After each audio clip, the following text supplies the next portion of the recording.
तो हमने क्या किया है, बात समझ में आई? हमने क्या किया, सबसे पहले एक्स एफ एक्स और इसको दो पार्ट में अलग करके I1 I2 लिखा। हमने I2 पे फोकस किया। हम I1 पे भी जा सकते थे, हम इस एफ को सीधा ये लिख सकते थे, वो बात सही है, बट हमने I2 पे फोकस किया और प्रॉपर्टी लगाई क्योंकि हमको a प्लस बी प्लस 1 भी दिया था। जैसे हमने इसको देखा, इसको हमने उठा के एफ लिख दिया बाय यूजिंग दिस प्रॉपर्टी। अब इसको दो पार्ट में ब्रेक किया, ये बन गया I1, I1 उठा के इधर ले आया तो I1 प्लस I2, और स्टार्टिंग में हमें I1 प्लस I2 चाहिए था, हमें वैल्यू चाहिए थी I1 plus I2 upon a plus b की। जैसे a प्लस बी से डिवाइड किया तो ये a से b बन गया। अब हमें x की जगह x प्लस 1 ऑप्शन में चेक करना है, तो हमने जैसे x को x प्लस 1 t प्लस 1 से रिप्लेस किया, तुरंत ये limit a minus 1 b minus 1 बन गई, और सीधा ही आंसर दिखा सबको भाई, जिनका डाउट था। चलो सीधा इंटीग्रेट में कर रहा था तो सर मेरा सीधा ना माइनस ना ना ना ना सीधा इंटीग्रेट नहीं कर पाओगे ना, सीधा इंटीग्रेट कर सकते हो, कर सकते हैं यार, सीधा ही उठा के इंटीग्रेट कर दो। हाँ हाँ सीधा ही कर माइनस दो, tan π/8 आ गया था ना वो। ना तो क्या हुआ, सीधा इंटीग्रेट कर दो चलेगा, कोई दिक्कत नहीं। बट सीधा इंटीग्रेट जनरली करते नहीं, क्योंकि जब प्रॉपर्टी लगा सकते हैं तो प्रॉपर्टी हमने पढ़ी इसी बात के लिए है कि हम क्वेश्चन को सिंप्लीफाई कर लें। जैसे ये है, जैसे आप इसमें प्रॉपर्टी 4 यूज करेंगे तो ये आएगा i इक्वल टू π/4 से 3π/4 dx upon 1 minus cos x, cos pi minus x आएगा ना, तो माइनस कॉस एक्स। अब जैसे ही दोनों को ऐड करोगे तो 2i कितना आएगा, π/4 से 3π/4, यहाँ पे बन जाएगा 1 माइनस कॉस स्क्वायर एक्स, और ये शायद आ जाएगा ऊपर 2। अरे बोलो, 2 से ये वाला 2 कैंसिल हो जाएगा, और i कितना आ जाएगा, π/4 से 3π/4 और कॉसेक स्क्वायर नहीं सेक 1 माइनस साइन तो कॉसेक स्क्वायर। कॉसेक स्क्वायर का डायरेक्ट इंटीग्रेशन होता है कि नहीं, ln मॉड, नहीं नहीं ln क्यों यार, माइनस कॉट एक्स, नहीं माइनस कॉट एक्स ना, माइनस कॉट एक्स, और इसी में लिमिट रख दो π/4 से कितना 3π। कर लेंगे कि नहीं भाई, 3π/4 रखेंगे तो -1 आएगा, π/4 रखेंगे तो -1 आएगा, आंसर 2 आ जाएगा। ये है 2, समझ में आया? प्रॉपर्टी लगाना इसीलिए आसान पड़ जाता है क्या भाई, वैसे डायरेक्ट इंटीग्रेट करोगे तो पहुंच जाओगे, बट प्रॉपर्टी लगा के इंटीग्रेट करोगे तो चीजें थोड़ी सी आसान हो जाती है। क्या मैं समझा देता हूँ फिर से बाकी लोगों को। देखो सबसे पहले क्या था, अगर सिर्फ इतना क्वेश्चन लिखा होता, मतलब सिर्फ इतना, ये वाला, इसकी पावर 1/x, तो इसको कैसे डील करते, सबसे पहले इसको r/n की फॉर्म में बनाते, तो x plus 1 upon 1/n, x plus 1 upon 2/n, x plus 1 upon n/n, और इतने की पावर x/n कर लेते।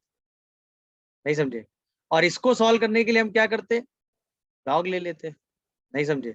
तो x/n बाहर आ जाता, और यहाँ आ जाता सिग्मा r इक्वल टू 1 से लेके n ln x plus 1 upon r/n। मेरी बात समझे कि नहीं? अब इसको अगर आप देखते तो x 0 से 1 ln 1 मतलब x प्लस 1/t dt लिख देते कि नहीं, और ये ln y होता, तो y की वैल्यू कितनी आ जाती, e टू द पावर में ही आ जाती ना। यस भाई मैंने डायरेक्ट लिख दी। तो एक तो हमने ये वाला बना दिया, इसके बाद एक ये वाला बना दिया, सेम वही लॉजिक करके 1/n square 2/n square n/n square तो 1/t स्क्वायर। अब n फैक्टोरियल बाई n की पावर n बच गया, तो n फैक्टोरियल बाई n की पावर n एक तरफ ले आया। n फैक्टोरियल को अपन क्या लिख सकते हैं, 1 इंटू, ये तो क्वेश्चन हमने सॉल्व ही किया है, और n की पावर n को एक एक n डिवाइड कर देंगे, तो ये r/n का प्रोडक्ट बन गया, ये बन गया e टू द पावर। अच्छा x सबसे कॉमन चल ही रहा है बिकॉज ऑफ दिस x, तो जैसे हम लॉग लेंगे सबसे एक x आएगा ही, और सीधा। अब इतना तो यहाँ से ये स्टेप तो हमें डायरेक्ट लिखना आना चाहिए ना, नहीं, यस तो वही हमने कर दिया डायरेक्ट। अब एक बार बस इंटीग्रेशन सिंप्लीफाई करना, एक बार ये कर लेंगे, रेस्ट तो कर ही लो। नहीं समझे भाई, बोलो। अब एक बार इंटीग्रेशन सॉल्व करेंगे, बाकी आंसर कर ही लेंगे। चलिए 23 नहीं होगा तो बताइएगा, फिर अगली क्लास में इस इंटीग्रेशन को ही सॉल्व कर देंगे। चलो 23 के बाद 24 में नहीं 24 कोई पूछ रहा था, हाँ 24 डिफरेंशिएट करके कर लेंगे, नहीं डिफरेंशिएट करके ही करना है, इंटीग्रेट करके करोगे तो फंस जाओगे जाके। डिफरेंशिएट करके भी नहीं करना है, थोड़ा सा और दिमाग चलाना है। बाकी लोगों ने क्वेश्चन कर लिया होगा, देखो इंटीग्रेशन तो नहीं करना है। अच्छा क्वेश्चन जिस तरीके से दिया है उसमें पहली अप्रोच आपको इंटीग्रेशन ही दिखेगी, क्यों, इसका इंटीग्रेशन आपकी रेंज में है, आपको ऐसा लगेगा ना आप इसका इंटीग्रेशन कर सकते हो, बोलो भाई। यस बट इसका इंटीग्रेशन करना ही नहीं है, क्वेश्चन की खासियत ही यही है। अच्छा अब इंटीग्रेशन नहीं करना है तो क्या करना है वो देखो। अगर आप ये सोचो, अगर हमें total distinct number of solution निकालने होते हैं तो हमारे पास एक मेथड होता है, अगर हमें कभी भी fx इक्वल टू gx में नंबर ऑफ सोल्यूशंस बताने हो तो हम क्या करते हैं, ग्राफ तो हम एक graph y equal to f x का बनाते हैं, एक graph y equal to g x का बनाते हैं। बोलो। यस सर, और इसके बाद क्या निकाल लेते हैं? Calculate intersection point. Calculate total point of intersection. तो वही हमारे लिए क्या हो जाते हैं? Number of roots. ये हमारे पास मेथड होता है इन जनरल, हम बस यही मेथड अप्रोच में लगा देते हैं। कैसे भाई? हम एक कर्व सोच लेते हैं y इक्वल टू 0 से x t square upon 1 plus T की पावर। अच्छा, खासियत ये है हमें सिर्फ रहना 0 से 1 है। जैसे आप इसका dy बाई dx करोगे, देखो ये आएगा x स्क्वायर 1 प्लस एक्स की पावर 4 मतलब पॉजिटिव, यानी फंक्शन कैसा है भाई? इंक्रीजिंग। अच्छा, f ऑफ 0 पे वैल्यू कितनी है? 0 से 0। अरे हाँ है ना। अच्छा, f ऑफ 1 पे जो भी वैल्यू है तो पॉजिटिव ही ना। पॉजिटिव। अरे बोलो भाई, कुछ भी है तो पॉजिटिव ना। हाँ तो अगर हम रफली ग्राफ देखें एफ एक्स का, तो ग्राफ है इंक्रीजिंग नेचर का, 0 पे वैल्यू 0 है और 1 पे जो भी वैल्यू है पॉजिटिव। बोलो भाई। यस सर, अच्छा, अब दूसरा ग्राफ जो है हमारे पास वो है 2x माइनस 1। इसकी वैल्यू अगर 0 पे देखोगे तो -1 है माइनस कि नहीं है? और 1 पे देखोगे तो 1 1 1 पे कितनी है भाई इसकी? 1। 1। अच्छा, जो पहला वाला ग्राफ है वो रफली कुछ ऐसा जा रहा है, दिख गया सबको कि नहीं? हाँ सर, अच्छा, दूसरा वाला ग्राफ क्या है? अच्छा, एक चीज और सोचो, एक चीज और कॉमन सेंस से सोचना। T square upon 1 plus T की पावर 4, ये हमेशा 1 से छोटा है कि नहीं? ये बताओ सोच। हाँ सर, नहीं नहीं, 0 से 1 के बीच में। 0 से 0 से 1 के बीच में वैल्यू 1 से छोटी आएगी कि नहीं आएगी? यस, आएगी भाई, ये वैल्यू 1 से बड़ी लिखी है ना। Yes, sir. 1 से बड़ी है नीचे। तो ये वैल्यू हमेशा 1 से छोटी रहेगी। 0 से 1 छोड़ो, ये हमेशा ही 1 से छोटा रहेगा ना, 0 से 1 में भी रहेगा। तो इसका मतलब f ऑफ 1 रहेगा तो पॉजिटिव, मगर किससे छोटा रहेगा? 1 से तो ये मान लो 1 है, f ऑफ 1 कहीं जा रहा है बट 1 से छोटा है, और ये फंक्शन भी इंक्रीजिंग है, और ये -1 से शुरू हो रहा है और कहां तक जा रहा है भाई? 1 तक। कहां तक जा रहा है ये? 1 1 तक। तो -1 से शुरू हो रहा है और 1 तक जाना है इसको। तो इसका मतलब दोनों ग्राफ एक कहाँ कितनी पॉइंट पे कट करेंगे? Exactly 1 point. कितने पॉइंट पे कट करेंगे? 1 पॉइंट। और 1 पे कट।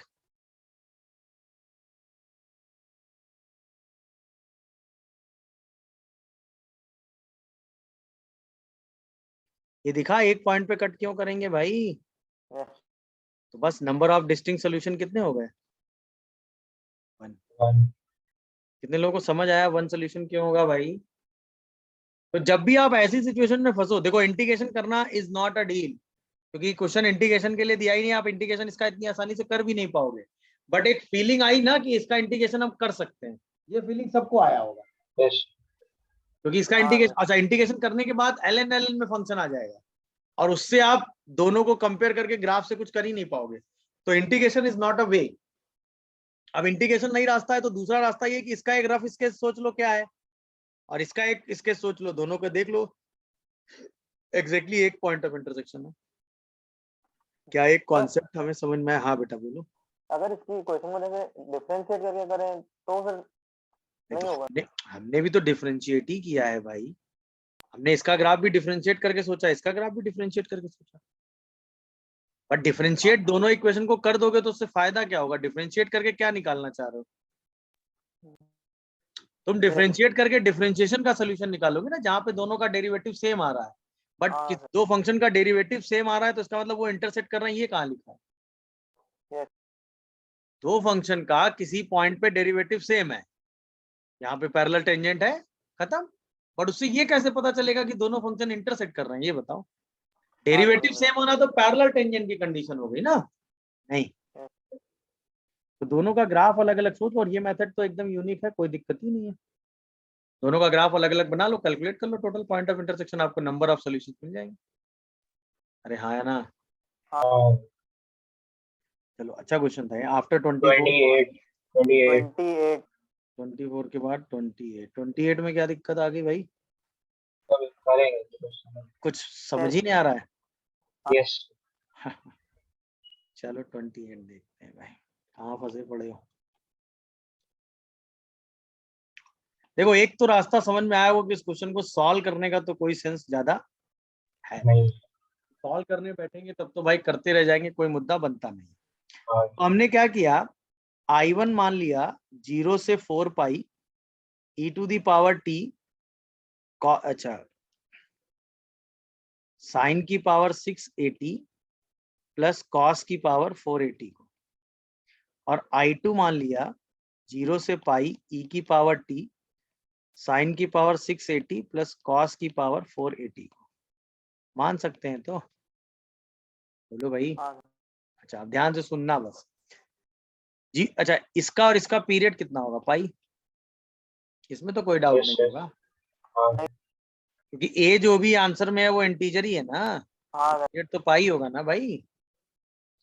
तो इसका मतलब ये तो एक पीरियड में लिखा है 0 से पाई, यानी अगर हम इसको एक पीरियड में अलग अलग पीरियोडिक 0 से पाई पाई के गैप में ब्रेक कर लें और देख लें कितने गैप आ रहे हैं, तो इसको हम सॉल्व करके उतने टाइम्स इसको लिख देंगे।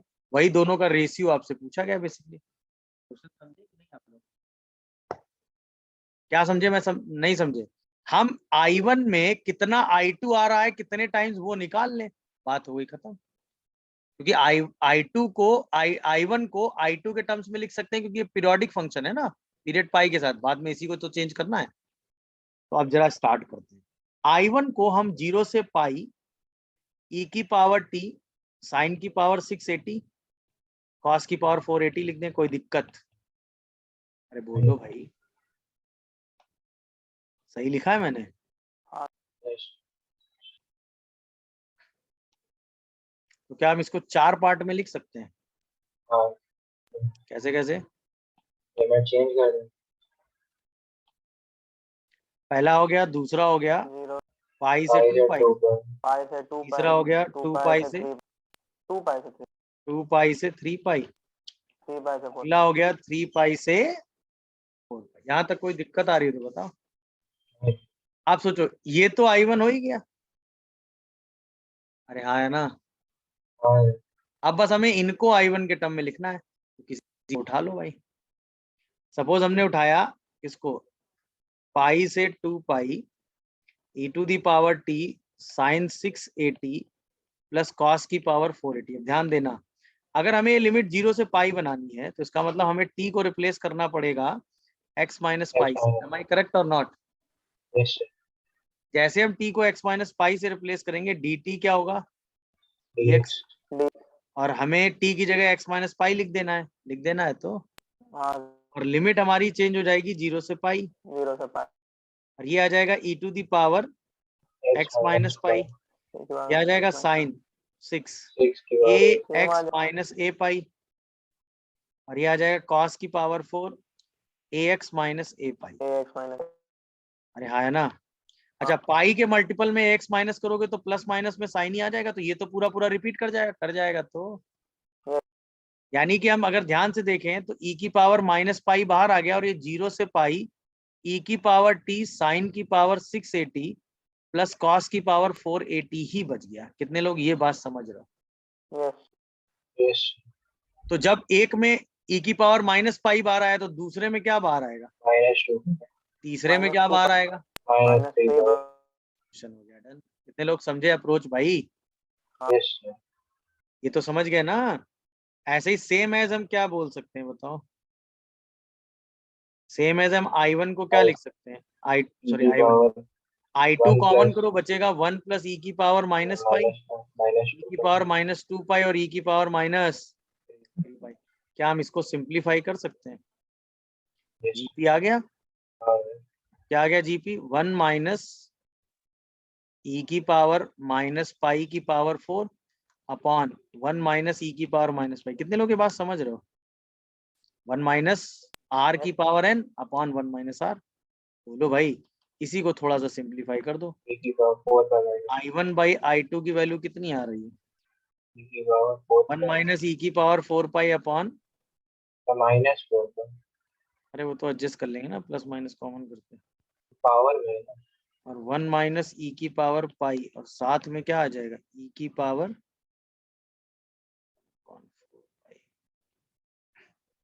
1 अपॉन ई की पावर 3 पाई भी आ रहा है क्या?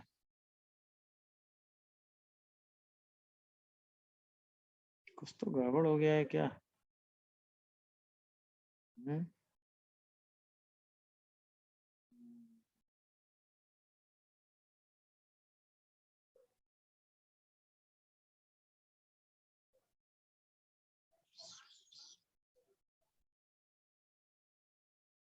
बोलो भाई, कुछ तो गड़बड़ हो गया लग रहा। हम्म,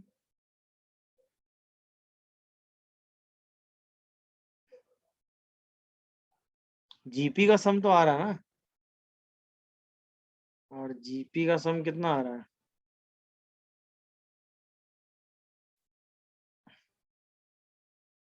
e की पावर -4 पाई। आंसर इसका क्या दिया हुआ है, ए और सी?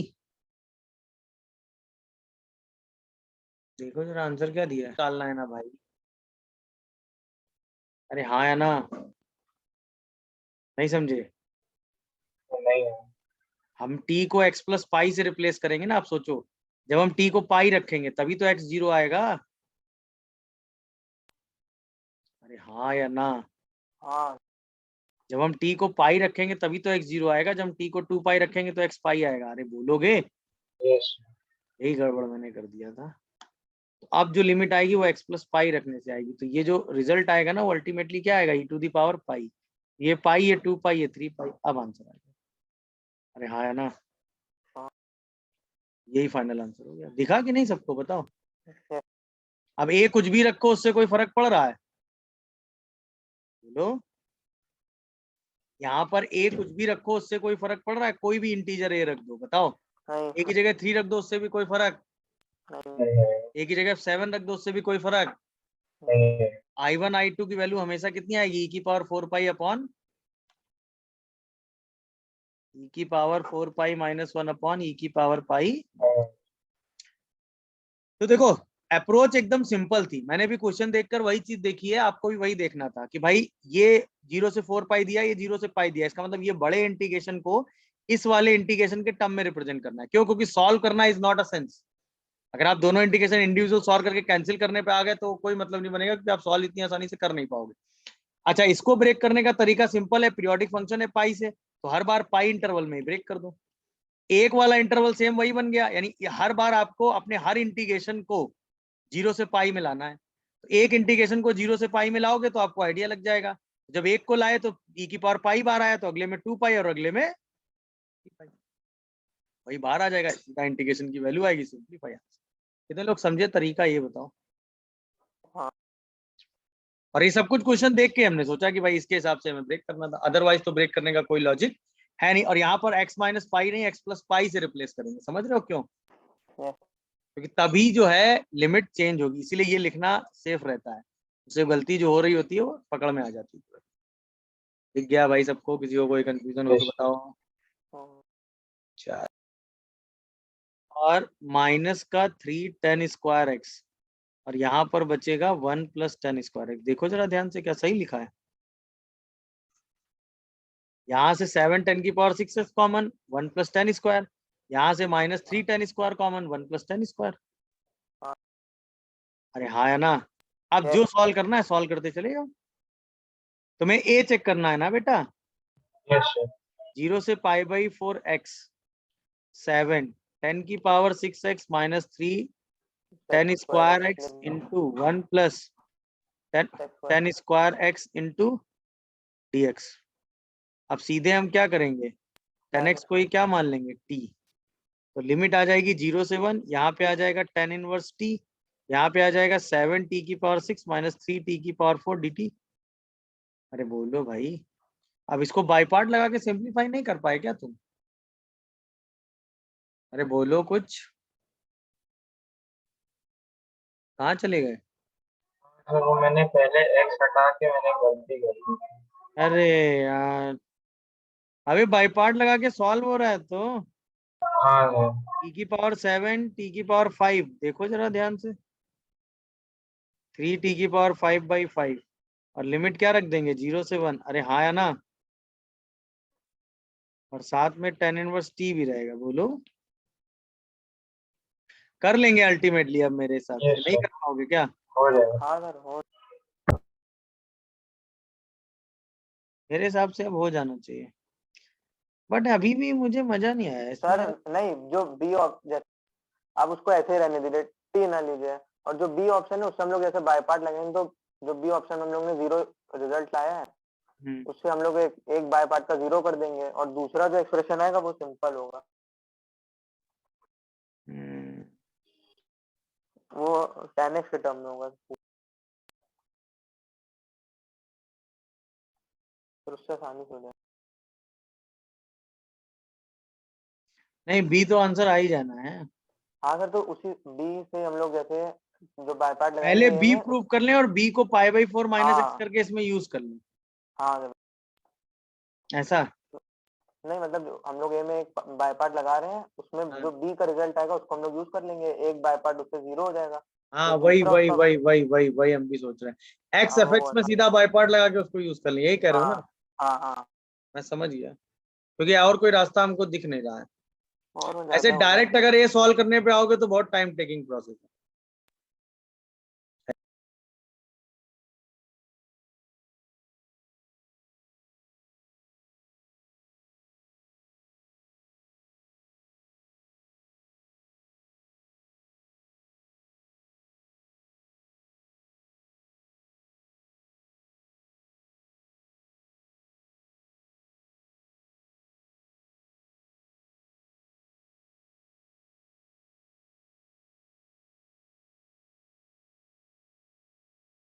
सर आपका माइक ऑफ है। 10x को मान लो t, तो 7t की पावर 6 ना, माइनस और 3t minus square 3t² into dt आ जाएगा। dt इसी को हाँ सॉल्व कर दो तो शायद आ जाता है t की power 7 minus 3 minus T cube t cube आता है क्या? और तो डिवाइड हो जाएगा ना अच्छा, 3 से। 3t² है तो t क्यूब आ जाएगा सीधे ना, और इसी में लिमिट रख दो 0 से 1, तो 0 ही आ गया हमारे हिसाब से। हाँ सर 0 है। अब इसका मतलब हमें ये पता चल गया कि 0 से pi by 4 F x d x कितना है, 0 है। अब ये ऑप्शन चेक करो जल्दी हो जाएगा, क्या 0 से pi by 4 x f x d x था? अरे हाँ है ना, तो इसी में कौन सी प्रॉपर्टी लगाए बताओ? नहीं नहीं, इसमें सीधा fx बाई को पार्ट लगा दो ना, प्रॉपर्टी हाँ लगाने में क्या fx को टाइम वेस्ट सेकंड करो। ले लेंगे, हाँ, इसको ले लो फर्स्ट फंक्शन, सेकंड इसको ले लो फर्स्ट फंक्शन, और नहीं हाँ इसको ले लो सेकंड fx फंक्शन। को सेकंड क्या, एफ एक्स को सेकंड ले लो और इसको ले लो फर्स्ट फंक्शन, अभी ठीक है देखो। तो first function as it is रख दो और सेकंड को क्या कर दो, इंटीग्रेट। सेकंड का इंटीग्रेशन तो हमने पढ़ा ही है, क्या होता है, 0। यस, तो ये तो पूरा ही क्या हो गया, 0 सेकंड टर्म भी 0। हाँ, सेकंड नहीं होगा, सेकंड को इंटीग्रेट करेंगे तो क्या आएगा, 10 की पावर 7x माइनस 10 की पावर 3x, माइनस 10 और इसी में लिमिट रख दो 0 से लेके पाई बाई 4, पाई बाय ये तो 0 ही हो गया। और माइनस ये सिर्फ क्या बचेगा, 0 से pi by 4 F x d x. fx नहीं नहीं, एफ एक्स का इंटीग्रेशन कर दोगे ना, क्या आ जाएगा, 10 की पावर 7x माइनस 10 की पावर 3x, बोलो भाई। यस हाँ और ये तो 0 ही हो गया उठा के, इसको हाँ आराम है। से हम सॉल्व कर ही सकते हैं, कर लोगे ना। तो 1 प्लस टेंस पर एक और है। कहाँ है 1? अब वो आपने टी मान के लिखा है ना। नहीं अच्छा सर हाँ, सही है, टी मानेंगे, सही तो लिखा है यार, यही आएगा यही आएगा, टी मानने से ही बात कर रहा है भाई। हाँ नहीं, टी मान के भी तो यही आएगा, इंटीग्रेशन चेंज थोड़ी ना हो जाएगा, सही लिखा है। हाँ हाँ सर सही अब ये तो वो हो गया यार, i7 i3 यार, ओहो, आई एन याद है कि नहीं, 0 से पाई बाई हाँ 4 10 की पावर, अरे आई एन 10 जो भूल आ गए रहा क्या है भाई? I n plus I n I minus n 2 equal to 1 zero, इस अपॉन एन क्वेश्चन बाय में सब कुछ यूज हो गया है। 10 की पावर आई एन याद है, इसका रिलेशन आप पढ़ते हैं, I n plus I n minus two equal to 1 1 upon upon n minus 1 n minus 1। N तो बताओ, एन i7 माइनस i3 चाहिए अपने को, तो i7 प्लस आई कितना, 5, आई 5 ये हो 5 जाएगा 1/6, 1 और i5 प्लस i3 कितना हो जाएगा, 1/4। 1 बाय तो बाय बस 4 सपरेट करना है, तो i7 माइनस i3 कितना आ जाएगा, 1/6 1 minus by 1 by 6 minus 1 by 4 12, ये आंसर हो गया। माइनस का आएगा माइनस ना माइनस, माइनस नहीं नहीं नीचे सही, माइनस आएगा, ऊपर प्लस आएगा। ये प्लस हो जाएगा। ऊपर हाँ हाँ अभी सही है, ए और बी दोनों सही हो गए अब तो। यस कितने लोग समझे? ये तो सीधा वही हो गया ना आईएन वाला कॉन्सेप्ट भाई। और आईएन देखते ही तुरंत कॉन्सेप्ट ध्यान में आना चाहिए कि आईएन अगर 0 से π/4 है तो IN plus IN minus 2 1/n-1 होता है। वो देख के खटाक से आंसर लिख देना चाहिए आप। ये i7 माइनस i3 चाहिए, i7 माइनस i3 निकाल लिया, -1/12 उठा के रखेंगे, आंसर आ जाएगा। क्लियर हुआ? सबसे पहले बी निकालेंगे, बी को यूज करते हुए ए निकालेंगे और सिंप्लीफाई कर देंगे। देख लो कोई दिक्कत आ रही हो तो बताओ। चलो अच्छा है, 29 में कुछ तो सीख ही गए होगे। 49 के बाद अगला बोलो। 40 का B 45 35 35 और इससे पहले कोई पूछ रहा था 34 का कोई पार्ट। नहीं 40 का भी पार्ट पूछ 40 का कौन सा बेटा? B 40 का बी पार्ट ना। हाँ। हाँ तो इसमें ए से b f x d x अलग कर दो, 3x को पूरा सिंप्लीफाई कर दो, सारे टर्म एक तरफ ले आओ, और इसके बाद सीधा एफ एक्स लिख दो उठा के। अच्छा ठीक। नहीं समझे होगे तुम। हाँ तो एफ एक्स एक्स क्यूब आ जाता है मेरे हिसाब से, एक्स क्यूब एक्स स्क्वायर या 3x square minus x cube कुछ ऐसा आ जाता है। फिर हो जाएगा। नहीं हो नहीं जाएगा, पहले किया जाएगा। ये था 30 कौन सा 40 का बी पार्ट ना। 40 का देखो 40 के बी पार्ट में क्या करना था, ये ए है पहले तो, ठीक है। ए से b f x d x अलग कर दो, कर दिया। अच्छा बाकी एक तरफ ले आओ, तो ए स्क्वायर माइनस बी स्क्वायर एक तरफ कर दो, और माइनस का 3x का इंटीग्रेशन करोगे तो कितना आएगा, 3x स्क्वायर बाई 2 आता है तो। और इसमें ए से बी लिमिट रख दो, तो ये आ रहा है a square minus b square minus 3/2 b square plus 3/2 a square. बोलो हाँ या ना? हाँ तो क्या ये 5/2 a square minus b square बना? बस ये देख लो, वो कुछ गड़बड़ कर दिया। प्लस का 3x प्लस का आएगा ना वो। अरे हाँ ये प्लस का आएगा, सॉरी, हाँ। तो यहाँ पर साइन गड़बड़ लिख दिया मैंने। 1/2 हो जाएगा प्लस का 3/2 आएगा और ये माइनस का 3/2, माइनस का 3 तो ये आ जाएगा ए को b square by 2, B square minus A square by b square minus a square by 2/2। तो इसका मतलब हमने ये पढ़ा ए से b f x d x किसके बराबर है, b square minus a square by 2 के। तो क्या हम एफ एक्स को एक्स स्क्वायर ले सकते हैं? बताओ, सॉरी एक्स, एफ एक्स को एक्स ले सकते हो कि नहीं, सोच के देख लो। यस हाँ जाता हूँ अब एफ एक्स अगर एक्स होगा तभी ये आंसर आएगा, अदरवाइज ये आंसर नहीं है आएगा ही नहीं। तो एफ ऑफ π/6 की वैल्यू कितनी हो गई, 5/6 π/6। नहीं समझ में आया? समझ। चलो 40 के बी के बाद बोलो। 35 45 ना, 35 35 हाँ 35 में कॉसेक को यूज करना है केवल, नहीं e to the power u जो लिखा है ना वो कॉन्जुगेट की वजह से लिखा है, वहीं तुम कंफ्यूजन में ही रह गए होगे। देखो क्या होता है, हमें 2 कॉसेक की वैल्यू चाहिए, तो हम क्या करते हैं e to the power u मान लेते हैं cosec x plus cot x को। तो बताओ cosec x minus cot x कितना हो जाएगा, e की power minus to the power minus u। दोनों को जैसे ही ऐड करोगे e to the power u e to the power minus u is equal to कितना आ जाएगा, 2 cosec x 2 cosec x। Yes upon e की पावर u 2 cosec x, ये समझ में आया कि नहीं, बस ये बताओ। हाँ इसका मतलब 2 cosec x की तो वैल्यू हमको मिल गई, उसकी पावर अपने को 17 करना है, ये तो समझ में आ रहा होगा ना सब। यस अरे बोलो भाई, बट अब समस्या है, अब ये तो बात हो गई, यहाँ तक कोई दिक्कत आ रही हो तो बताओ। अब ये तो समझ में आया कि हमें cosec x को ही क्या लिख देना है, हमें इसको जब हम ब्रेक करके लिखेंगे तो ये है π/4 से π/2, ठीक है। सर इसका जैसे e की पावर u लिखा है cosec x plus cot x, इसको डिफरेंशिएट कर दे। नहीं वो तो अभी हम करेंगे ही, लेकिन रुक जाओ जरा, इसको लिख दो 2 cosec x, वो तो डिफरेंशिएट क्यों करेंगे वही तो सोचना है ना अपने को। इसको 2 cosec x इंटू dx लिख दो, यहाँ तक कोई दिक्कत आ रही हो तो बताओ। पावर 2 16 cosec x की तो अपने को वैल्यू मिल चुकी है।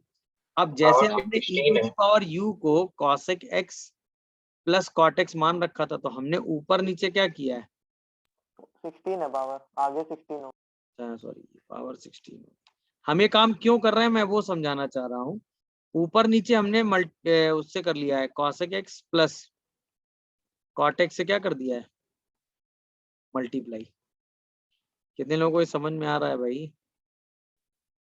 cosec x plus cot x। अच्छा e की पावर u को माना है, e की power u du is equal to minus cosec x common, अंदर क्या बचेगा cosec x e की plus power u cot dy x into dx। इसको उठा के अब हम रिप्लेस करेंगे, इसको क्या रिप्लेस कर देंगे बताओ, e e टू की the power power minus u। You अच्छा अब लिमिट भी तो इंटरचेंज करनी पड़ेगी ना x से हाँ u। हाँ जब हम x को पाई बाई 2 रखेंगे, अच्छा पाई बाई 2 रखने पे होता क्या है, कॉट पाई बाई 2 0 हो जाएगा, कॉसेक पाई बाई 2 1 हो जाएगा, और जब हम पाई बाई 4 रखेंगे तो ये हो जाएगा 1, माइनस हो जाएगा 1 by root 2, root two minus ln जाएगा ऑफ रूट 2, रूट ये 2 1 प्लस रूट 2 हो जाएगा कि नहीं, अरे बोलो। बट ये किसकी वैल्यू आएगी, e to the power u की, e to the power u को आपको किस में चेंज करना है, u में। जीरो और ln 1 मतलब जीरो हो 0 और ये आ जाएगा ln 1 प्लस, ये रूट कितने लोग समझे भाई, हाँ। अब इंटरचेंज कर दो, तो ये आ गया ln 1 प्लस रूट 2, ये आ गया 0, ये आ गया कितना e to u the power u plus e to the power minus u e की की पावर पावर u 16, प्लस 16 एक माइनस बाहर आ गया, बोलो हाँ एक 2 भी Yes. बाहर आ गया, और ये बन गया डी, दिख रहा है कि नहीं भाई, और e to the power u से e to the power u क्या हो गया, कैंसिल आउट। अब माइनस एडजस्ट कर दो, तो 0 से ln 1 plus root 2 e to the power u plus e to the power minus u की पावर 16 du टाइम्स ऑफ 2 है ऑप्शन में, हाँ कौन सा है, ए, अरे बोलो। ये वाला अब ये वाला जो क्वेश्चन है ये किस पर बेस हो गया, याद है, कॉन्जुगेट कॉन्सेप्ट। कॉन्जुगेट कितने लोगों को ये बात समझ में आई, कॉन्जुगेट कॉन्सेप्ट पे बेस है ये, याद आया। देखो ये तो हमको Yes. श्योर शॉर्ट बात थी कि हमें cosec x plus cot x को t मानना है। अच्छा उसको t मानने का मतलब नहीं, क्योंकि सब कुछ e की पावर u में दिया हुआ है, और पावर 16 17 आ रही, इसका मतलब 2 cosec x की वैल्यू जो है वो e की पावर u और e की पावर माइनस u आनी चाहिए। ये दोनों एक अच्छा cosec x कंजुगेट में कैसे यूज होता है, जब हम cosec x plus cot x को ये मानेंगे तो इसी का रेसिप्रोकल ये हो जाएगा, वहां से पूरा एनालिसिस अप्रोच सोचा गया। कितने लोगों को ये सब कहानी समझ में आई। चलो आफ्टर दिस 35 अगला बताओ, 35 का भी लॉजिक ठीक एक था। में 35 दिखा है। हाँ बेटा पूछो क्या हुआ। जब आपने 2 cosec x को पूछो, 2 cosec x को ही तो लिखा e की पावर u प्लस e की पावर माइनस u ऐड करके, ठीक है अरे इसी की जगह तो ये रिप्लेस किया है, ये तो पूरा रिप्लेस, यहाँ 2 छोड़ के बाकी पूरा क्या रिप्लेस हो गया, 2 छोड़ के minus e to the power u d, और ये e to the power u already लिखा है, दोनों क्या हो गए कैंसिल आउट, एक 2 ये वाला बाहर आ गया, अरे हाँ या ना, यस उसी हिसाब से लिमिट चेंज हो गई, माइनस हटा लिया, लिमिट इंटरचेंज खत्म। चलो 35 के बाद अगला बताओ। 36 36 44 36 में का क्या सी दिक्कत है बेटा, दिक्कत 36 में दिक्कत, ये क्वेश्चन डिफरेंशियबिलिटी के टाइम पे भी किया है आपने, डिफरेंशिएट कर सीधा डिफरेंशिएट करना है, कहाँ फंसे पड़े हो यार तुम इसमें। फंक्शन सुमित आ जाएगा सुमित 36 में अपनी दिक्कत बताओ। नहीं हुआ, f x is equal to f dash x है, हाँ बोलो। यस इसका मतलब एफ डैश एक्स कितना आएगा, 2x F of x into 2x, yes बोलो भाई, हाँ सही लिखा है ना ये। हाँ अच्छा यहाँ से एफ डैश एक्स कितना आएगा, f double dash F double dash x आएगा, कुछ गड़बड़ हो गया ये, इसमें सर कोई मिसप्रिंटिंग थी, क्या मिसप्रिंटिंग थी, इसमें डबल डैश मेरे हिसाब से ये गलत लिखा है शायद, हाँ मेरे हिसाब से एफ डैश सर एक्स ये हाँ f dash is equal to small f dash, सही है, किसी ने देखा, हाँ सर देखा था ये होना चाहिए, आप कर लोगे सुमित तुम भी मेरे हिसाब से। तो f कैपिटल F का डेरिवेटिव हाँ तो क्योंकि कैपिटल एफ का जब डेरिवेटिव लिखोगे तभी तो बराबर कर पाओगे, नहीं यार अभी भी नहीं आया, सर नहीं, f dash x equal to small f dash x, दोनों में डैश। अच्छा हाँ, दोनों में डैश होगा, हाँ हाँ अब आ अब जाएगा। अब ये एफ डैश एक्स की वैल्यू कितनी आ जाएगी, f x into two x, तो d f x by f x equal to कितना आ जाएगा, Next. 2x। 2 अब इंटीग्रेट मार दो। Yes, sir. इंटीग्रेशन में भी ln थोड़ा सा स्मार्टनेस दिखानी है क्या, जब आप x की वैल्यू 0 लेते हैं तो एफ एक्स की वैल्यू 1 है, और जब आप x लेते हैं तो इसकी वैल्यू सेम एफ एक्स ले लो। नहीं, ये समझे। Yes, sir. यहाँ से क्या होगा, चीजें जल्दी सॉल्व हो जाएंगी। अब जैसे आप लिखोगे तो ये क्या बनेगा, Then I ln f x, Next. ln f और ये 1 से एफ एक्स रखना है इस पूरे एफ एक्स की जगह, और ये क्या बनेगा X. एक्स स्क्वायर, और 0 से x रखना है, तो यहाँ से आएगा ln f x is equal to X square. X square, तो एफ एक्स की वैल्यू कितनी आ जाएगी, E की power x square. की पावर एक्स स्क्वायर, ये एफ एक्स आ गया। तो सोचो एफ ऑफ रूट एक्स कितना आएगा, ई की power x. Power x. Capital F x कितना हो गया, 0 से एक्स स्क्वायर ई की पावर टी डी टी, और हमें चाहिए एफ ऑफ 2, तो आ गया 0 से 4 ई की power T D T. Answer कितना आया, ई की पावर 4 Yeah, माइनस। 4 minus 2. और नहीं समझे बात, Yes, क्वेश्चन sir. में करेक्शन कर लो ये। Okay, Yes, sir. बाकी ठीक था।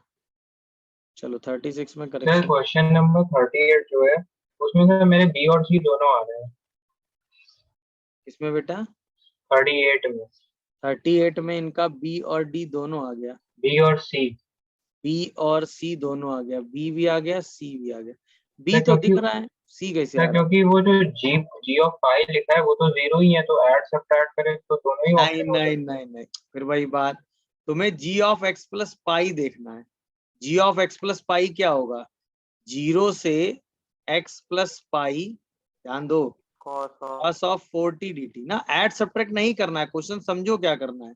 अब इसको आप ब्रेक कर सकते हो, 0 से x, अरे cos बोलो, 40 dt cos 40 dt, और x से x प्लस से पाई cos 40 dt, तो ये प्लस में ही ब्रेक हुआ ना। अरे हाँ या नहीं ना सर, भाई। सर मैं ये नहीं कह रहा सर, जो आपने वो दूसरा इंटीग्रेशन लिखा है एक्स से एक्स प्लस पाई, हाँ, वो उसकी वैल्यू जीरो ही है। वो फिर वही बात है, मैंने कहा कि भाई दो फंक्शन है, दोनों की वैल्यू 0 आ रही है 2 पर, एफ ऑफ 2 और जी ऑफ 2 0 है, तो इसका मतलब जी ऑफ 2 एफ की जगह थोड़ी ना यूज होने लगेगा। जो अप्रोच है वो अप्रोच है ना। तुम्हारे हिसाब से तुम कह रहे हो कि सर जी ऑफ पाई की वैल्यू तो 0 है, तो जी ऑफ पाई ऐड करें या सब्ट्रैक्ट करें उससे कोई फर्क नहीं पड़ रहा है, यही कहना चाह रहे होगे ना तुम। Yes sir. बट फंक्शन के हिसाब से चलोगे तो अप्रोप्रिएट आंसर क्या है, बी है। हाँ ये है, सिंगल करेक्ट है ना क्वेश्चन, मल्टी करेक्ट होता तो सी आंसर कर देते, बट सिंगल करेक्ट है ना, इसलिए आंसर हम सिर्फ क्या लिख सकते हैं, बी।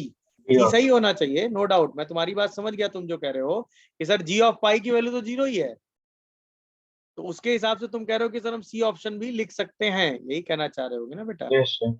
हाँ मैं समझ गया था, वो सही तुम्हारी थॉट प्रोसेस है, वो थॉट प्रोसेस गलत नहीं ली है तुमने, बट उसको हम 0 लिखेंगे नहीं, समझ गए, मतलब 0 वैल्यू है, बट सिंगल करेक्ट के हिसाब से अगर देखोगे तो आंसर सिर्फ क्या टिक करोगे, B option. But multi correct में बी और सी दोनों सही। Yes sir. चलो आफ्टर 30 में 45 की बात सर चल रही 43 में आंसर जीरो है। एक नहीं कर सकते। सेकंड धीरे धीरे, किसमें बेटा, 43 में ए करेंगे या सी करेंगे? ए करेंगे या सी करेंगे, ए आंसर है भाई, नहीं आंसर इसका आ क्या रहा है, 22/7, हाँ हाँ ए सर, आंसर, ये ए आ हाँ रहा है sir A A answer sir, सही है। उसको जीरो नहीं कह सकते। अरे भाई साहब, पाई की अप्रोक्सीमेट वैल्यू 22/7 होती है, एग्जैक्ट नहीं, बोलो, पाई इक्वल टू 22/7 नहीं होता है, पाई अप्रोक्सीमेट 22/7 होता है, समझे जनाब।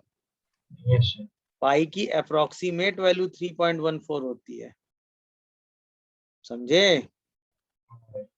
तुम पाई को 22/7 नहीं बोल दोगे, क्लियर है। जब भी क्वेश्चन में आप पाई की वैल्यू 22/7 यूज करते हैं तो क्वेश्चन में लिखा जाता है कि आप पाई को 22/7 लेंगे, समझ गए, वरना पाई कभी 22/7 और 3.14 के बराबर नहीं हो रहा है। नहीं, चलो 43 में ये गड़बड़ी थी। इसके बाद 45 बताना है तो सर 44 में सी 44 में कौन सा? सी और 44 में सी ऑप्शन क्या हुआ? हाँ 44 मेरे हिसाब से पूरा ही बता देंगे। ये सी पूछ रहे हैं, हम पूरा ही डिस्कस कर देते हैं।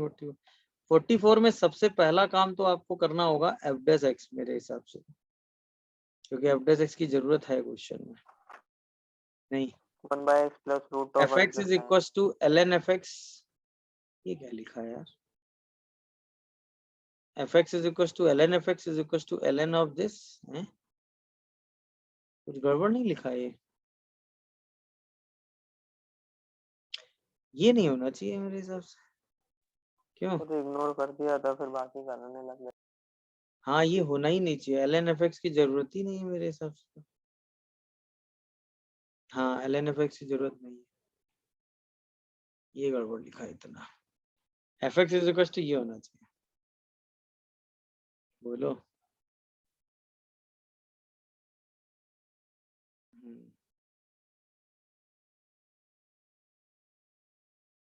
अब सही लग रहा है। अब जरा इसको डिफरेंशिएट करोगे तो एफ डैश एक्स कितना आ रहा है? 1 by x plus root under 1 plus sine x. अब क्या पड़ा? एफ डबल डैश एक्स निकालो जरा। -1/x square plus minus 1 by x square plus cos x अब प्लस 2 cos वो x नीचे आएगा। 2 नीचे plus cos x upon 2 2 2 root root under 1 plus 1 plus sine x. अब कह रहा है कि अगर हम x को 0 से इनफाइनाइट लें तो F double dash x exist करता है। बिल्कुल सही कह रहा है ये, बट प्रॉब्लम है जहां पर साइन एक्स क्या हो जाएगा? -1 हो जाए। -1। ये गलत है भाई पहला स्टेटमेंट तो, हाँ गलत क्योंकि पहला स्टेटमेंट में साइन एक्स जो है क्या नहीं होना चाहिए? -1। -1। मतलब ये सही है कि f double dash x exist for all x belongs to 0 से इनफाइनाइट माइनस, जहाँ पे साइन एक्स -1 हो रहा है, मतलब 2n pi plus 3 pi by 2 n belongs to. दिखा कि नहीं भाई? आई प्लस भी बोल सकते हो। तो पहला तो गलत हो, दूसरा F dash x is continuous for all x, ये सही है। F dash x is continuous for all x, ये भी गड़बड़ है। नहीं सही है तो सही है। F dash x is continuous for all x सही है तो। अच्छा हाँ, and F dash x exist, ये भी सही है। एफ डैश एक्स एग्जिस्ट और F dash x continuous but not differentiable on 0 to infinite. किसी पॉइंट पे नॉन डिफरेंशिएबल है? हाँ है ना, यहाँ पे बोलो भाई। इन सारे पॉइंट पे f double dash x exist नहीं करता, इसका मतलब F dash x non differentiable है। नॉन समझ में आया कि नहीं? बी ए चेक करते ही बी चेक हुआ कि नहीं ये बताओ। हाँ f x continue f dash x continuous है, true. F dash x exist है, ट्रू। नॉन डिफरेंशिएबल है क्योंकि एफ डबल डैश एक्स कहाँ डिफाइन नहीं हो रहा है?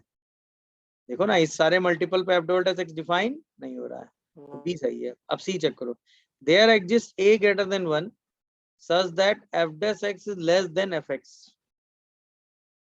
F dash x is less than fx for all x lies between a से infinite.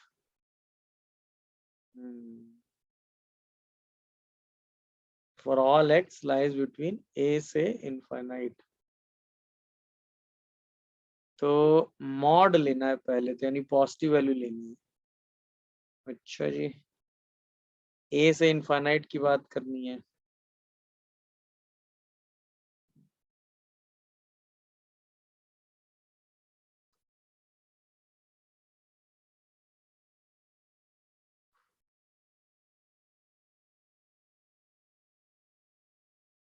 ये तो यार चेक करना पड़ेगा, ये थोड़ा ट्रिकी ज्यादा हो गया।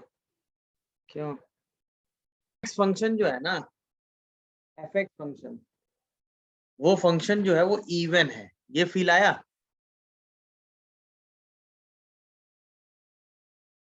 इवन है नहीं, पीरियोडिक, पीरियोडिक है शायद ना, बोलो। हाँ पीरियोडिक पीरियोडिक तो देखो ये फील कैसे लिया मैंने पहले x को लिया 0 से 1, ध्यान से सुनते जाना बस। जैसे आप 0 से 1 लोगे तो बॉक्स ऑफ x की वैल्यू आएगी इवन, आएगी? अरे हाँ या ना? हाँ और जो fx फंक्शन उस केस में आएगा वो क्या आएगा? 1 x और 1 माइनस 1, सिर्फ 1। हाँ या ना बोलते जाओ। अरे x और बॉक्स नहीं नहीं 1 माइनस एक्स है। सर x 1 आएगा ना minus sir. X, sorry sorry sorry 1 minus x, ठीक। अच्छा जब आप इसको 1 से 2 लोगे तो बॉक्स ऑफ x ऑड आएगा, तब जो फंक्शन fx आएगा वो x आएगा। हाँ या ना? अच्छा और सुनना, जब आप x को 2 से 3 लोगे तो x box of x minus कितना आएगा? 1 सर x माइनस 1 होगा, हाँ ऊपर 2 माइनस एक्स आएगा। नहीं x माइनस 1 होगा, एक्स माइनस 1 x माइनस 1 क्यों? ऊपर x ऑड है ना बॉक्स है। अच्छा ऊपर वाला फंक्शन रखना है x माइनस, हाँ तब जो x आएगा वो 2 आएगा, मतलब इवन आएगा। अब जो fx फंक्शन आएगा वो कितना आएगा? 2 रखना है, तो 3 1 माइनस माइनस x माइनस 2 यानी कि 3 माइनस एक्स। ऐसे करके फंक्शन चल रहा है। अब अगर आप इसको थोड़ा सा ग्राफिकली एनालाइज करते तो 0 से 1 में क्या लिखने वाले हो? 1 माइनस एक्स। अरे हाँ या ना? 1 से 2 में क्या लिखने वाले हो? x minus x minus 1। 2 से 3 में क्या लिखने वाले हो? 3 माइनस 3 माइनस एक्स। ऐसे ही तो चल रहा होगा। फिर जैसे आप 3 से 4 जाओगे तो फिर से ये आ जाएगा, देखो x माइनस 3। तो क्या ये फंक्शन पीरियोडिक हो गया कि नहीं, बस ये बताओ। ऐसे यस सर। ऐसे ऐसे, इसका मतलब इसका पीरियड कितना आ रहा है? 2। अरे हाँ या ना? यानी fx is a periodic function with fundamental period 2। fx is, बस इतना ही क्वेश्चन है, fx खत्म हो गया fx। fx is periodic function with fundamental period 2। Done हो गया मामला। अच्छा cos पाई x के बारे में तो पता ही है, is also periodic with fundamental period 2। अरे कितने लोग ये बात समझ पाए? Yes sir. cos पाई x पीरियोडिक होता है विद फंडामेंटल पीरियड 2। yes देखो इतना तो फील आ रहा था ना, -10 से 10 दिया है तो या तो इवन ऑड सोचो या पीरियोडिक सोचो, और तो कोई तरीका नहीं हाथ लगता ना भाई। बाकी लोग जिनका डाउट था वो क्वेश्चन में समझ पाए, why we are using this. हाँ है यानी ये पूरा फंक्शन कितने से पीरियोडिक है? 2 से अब तो क्वेश्चन खत्म हो गया भाई। -10 से 10 जाना है आपने। अरे बोलो, पाई स्क्वायर बाई 10, -10 से 10 अपने को जाना है, और एफ एक्स है और साथ में कॉस पाई एक्स है, और दोनों 2 से पीरियोडिक है। कितने पीरियोडिक मल्टीपल है? 10 है। हाँ है ये हाँ 0 से 2 आ जाएगा, F x into cos pi x d x. बोलो, तो एक ब्रेक हम क्या मारेंगे इसमें? 0 से 1। 0 अरे हाँ है ना? और 0 से 1 में डेफिनेशन हमें पता है कितनी है? 1 माइनस x और into cos into cos pi x. एक ब्रेक क्या मारेंगे? 1 से 1 से 2। 1 से 2 में डेफिनेशन कितनी है? x x minus minus 1। x minus cos 1 pi into cos pi x. अब तो pi सॉल्व कर लोगे मेरे हिसाब से, मैं करूं इसके आगे? बोलो, इसके आगे क्या हम सॉल्व करके आंसर निकाल लेंगे? अरे भाई जिनका डाउट था वो बताएं। यस सर कर लोगे ना भाई? अब हाँ है देख लो, कोई डाउट आ रहा हो तो बता दो। कैसे करोगे अभी ये बताओ? ना ना, इसको इंटीग्रेट अरे इंटीग्रेट कर, फिर वही बात। x माइनस 1 को थोड़ी देर के लिए मान लेना t, मान सकते हो? तो dx हो जाएगा dt। x और t में लिमिट चेंज कर देना। जब आप x को 1 लोगे तो t 0 आएगा, और जब 2 लोगे तो 1 आएगा। बोलो भाई, तो लिमिट तो 0 से 1 ही आ गई इसकी, ये आ गया t। और आपको x की जगह क्या लिखना है? t प्लस 1, तो ये आ जाएगा cos of pi t plus pi. अच्छा cos of pi plus theta कितना होता है? Minus cos theta. ये बन जाएगा -0 से 1 x cos पाई एक्स dx। कितने लोग ये बात समझ रहे हो? अरे हाँ या ना? देखो भाई, और बाहर क्या लिखा हुआ है? बोलो। cos पाई एक्स dx 0 से 1, ये तो 0 ही हो गया। cos का एक आधे पीरियड में इंटीग्रेशन कितना होता है? ये आधा पीरियड है ना cos का, हाँ, ये तो 0 ही चला गया। और ये 2 टाइम्स आ गया तो नहीं। yes, हाँ और बाहर कितना आ रहा है? पाई। Pi square. अब इसमें क्या लगा दोगे? By by pi part. कितने लोग समझ रहे हो पूरी कहानी? x cos का इंटीग्रेशन कितना हो जाएगा? sin pi x by pi अब by sin pi x by pi, pi फिर माइनस plus sin pi और cos pi x by pi square minus minus plus plus हो जाए cos pi x by pi cos pi x by pi pi square. square limit क्या रख दोगे? 0 से 0 से 1 1 रखोगे तो ये तो भाई सब चले गए। जब यहाँ 1 रखोगे तो ये क्या दे देगा? -1 by pi -1 by pi square. और 0 रखोगे तो क्या दे देगा? पाई लिमिट के -1 by pi -2 bye minus pi minus क्या हो जाएगा? -2 बाई पाई स्क्वायर ना। हाँ 4 हो जाएगा। 4 आंसर। 4 कितने लोग समझे भाई? हाँ तो क्वेश्चन में थोड़ा सा स्मार्ट बनना था। 2 चीजें देखनी थी। पहला, ये देखते ही फील आना चाहिए या तो इसमें इवन ऑड लगेगा या पीरियोडिसिटी लगेगी। इवन ऑड लग नहीं रहा क्योंकि एफएक्स फंक्शन इवन है ऑड, ये तो चेक करने के लिए एफएक्स को एनालाइज करना पड़ेगा ना। एफएक्स में लगा है मॉड, मॉड बॉक्स को एनालाइज करने के लिए आपको इंटीजर में ब्रेक करना पड़ेगा। तो एक बार 0 से 1 में, एक बार 1 से 2 में जैसे ब्रेक करोगे आपको दिखा, जैसे आपने ब्रेक किया तो आपको दिख गया ना, फंक्शन रिपीट करने लगा खुद को। तो आपको आइडिया लग गया है 2 से पीरियोडिक है, ये भी 2 से पीरियोडिक है, इसका मतलब ये पूरा फंक्शन 2 से पीरियोडिक है। जैसे ही एनालिसिस हुआ 2 से पीरियोडिक है, बात हो गई खत्म। 0 से 2 में आप फंक्शन को एनालाइज करके लिख ही चुके हो। यहाँ पर क्या है, इसी सेम लिमिट पे इसको ला सकते हैं अगर हम x-1 को t मान लें। जैसे हम x-1 को t मानेंगे, सिंप्लीफाई करेंगे, खटाक से आंसर आ जाएगा। कितने लोग पूरी कहानी समझे भाई? अरे हाँ या ना? बोलो बेटा। चलो आफ्टर दिस 47 अगला तो बताओ। 48 में क्या तो एक सेकंड, 48 धीरे में धीरे। क्या करना है 48 में हाँ, तो कुछ मिसिंग नहीं है क्या कह रहे हो? कुछ मिसिंग है? हाँ सर देन के बाद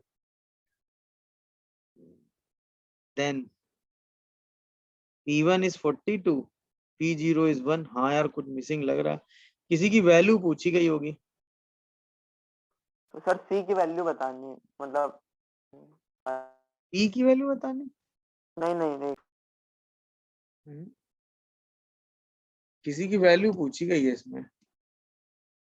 0 से 1 में अगर जाओगे तो sin x तो 1 से छोटा ही रहेगा ना। बताओ, sin x किससे छोटा रहेगा? 1 से। 1 नहीं, और अच्छा, रूट एक्स की अगर मैं बात करूं तो रूट एक्स और x में क्या ग्रेटर होगा? तो x बड़ा होगा अगर x को आप 0 से 1 में एनालाइज कर रहे हैं x बड़ा होगा तो रूट एक्स बड़ा होगा, ऐसा? रूट एक yes sir अगर आप x को 1/4 लें तो रूट एक्स बड़ा हो जाएगा। जैसे जैसे पावर 1 से कम करते जाते हैं तो नंबर की वैल्यू 0 से 1 में बढ़ती जाती है। तो इसका मतलब 1/x और 1/√x में क्या बड़ा होगा? 1/x 1 bye 1/x। यहाँ तक से तो कोई दिक्कत है नहीं। अच्छा, sin x एक पॉजिटिव क्वांटिटी है तो इसका मतलब sin x by x, sin x हमेशा 1 से बड़ा होगा तो 1 से तो छोटा होगा 1 से छोटा। माइनस कैसे 1 से छोटा होगा। Sorry sorry sorry sorry, sin x हमेशा 1 से छोटा होगा।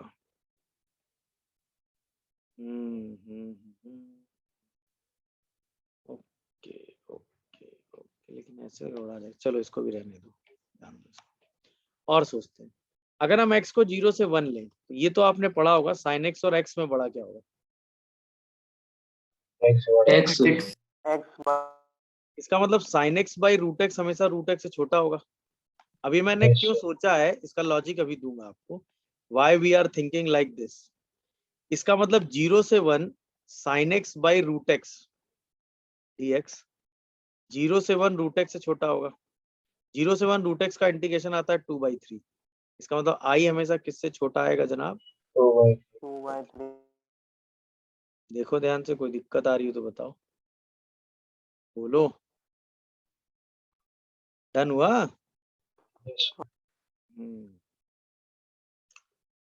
Okay okay okay okay okay. अच्छा, ये मैंने 2/3 क्यों सोचा था? ये चूंकि हर जगह आई को 2/3 से कंपेयर करना है, और 2/3 0 से 1 में रूट एक्स के इंटीग्रेशन में ही आएगा, तो किसी का इंटीग्रेशन 2/3 x की पावर 3/2 होता है। याद आया सबको? यस तो अगर हमें रूट एक्स को इंटीग्रेट करना है और यहाँ पे एक रूट एक्स चाहिए, तो हम साइन एक्स और एक्स को कंपेयर करके रूट एक्स बना सकते हैं। इसलिए मैंने इस अप्रोच को सोचा है। कितने लोग ये बात समझे? अरे हाँ है ना? अब हमें यस जे में, हाँ बोलो, कोई कुछ कह रहा है? तो जो cos x by root x है उसमें 1/√x से कंपेयर कर सकते हैं। cos x by root x को 1/√x by से root x हाँ, बस वही लॉजिक लगा देंगे। cos x by root x जो होगा वो हमेशा क्या होगा? बड़ा होगा बड़ा रूट एक्स से। देखो जरा ध्यान से, सोचो। हाँ। क्या है? 2 लाना है ना, तो 1/√x से करना पड़ेगा। अच्छा हाँ, 1/√x से बड़ा होगा। ऐसा कैसे?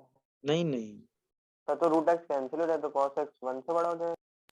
वही वही वही वही वही चीज, ऐसे नहीं करेंगे इसको। इसमें हमें चाहिए cos x by root x. अच्छा, cos x को हम किसी, बट हम शायद tan x को कंपेयर कर सकते हैं, ऐसा है? कर सकते हैं ना? tan x बड़ा हो जाएगा, tan x tan x greater हमेशा देन x से बड़ा होता है। हाँ। होता है ना? अच्छा, इसको लिख दो sin x by cos x by x, लिख सकते हो? अच्छा, sin x बाई x, ये cos x लिख दो, बाई रूट एक्स कर दो, कर सकते हो? और यहाँ पर इंटू रूट एक्स और कर दो। अरे बोलो। हम्म, हाँ पूछो बेटा। जैसे cos x less than 1 होता है, दोनों में root x से डिवाइड करेंगे तो आपने इनइक्वालिटी जो लिखी थी आपने गलत नहीं लिखी। कौन सी इनइक्वालिटी बेटा? आपने लिखा था ना जो cos x by root x greater than, वो लेस देन होगा।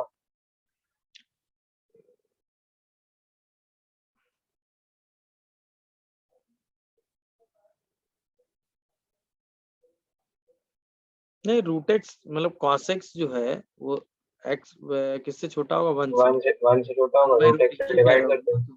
हाँ, सो इंटीग्रेट करके ये 2 आ जाएगा इस साइड।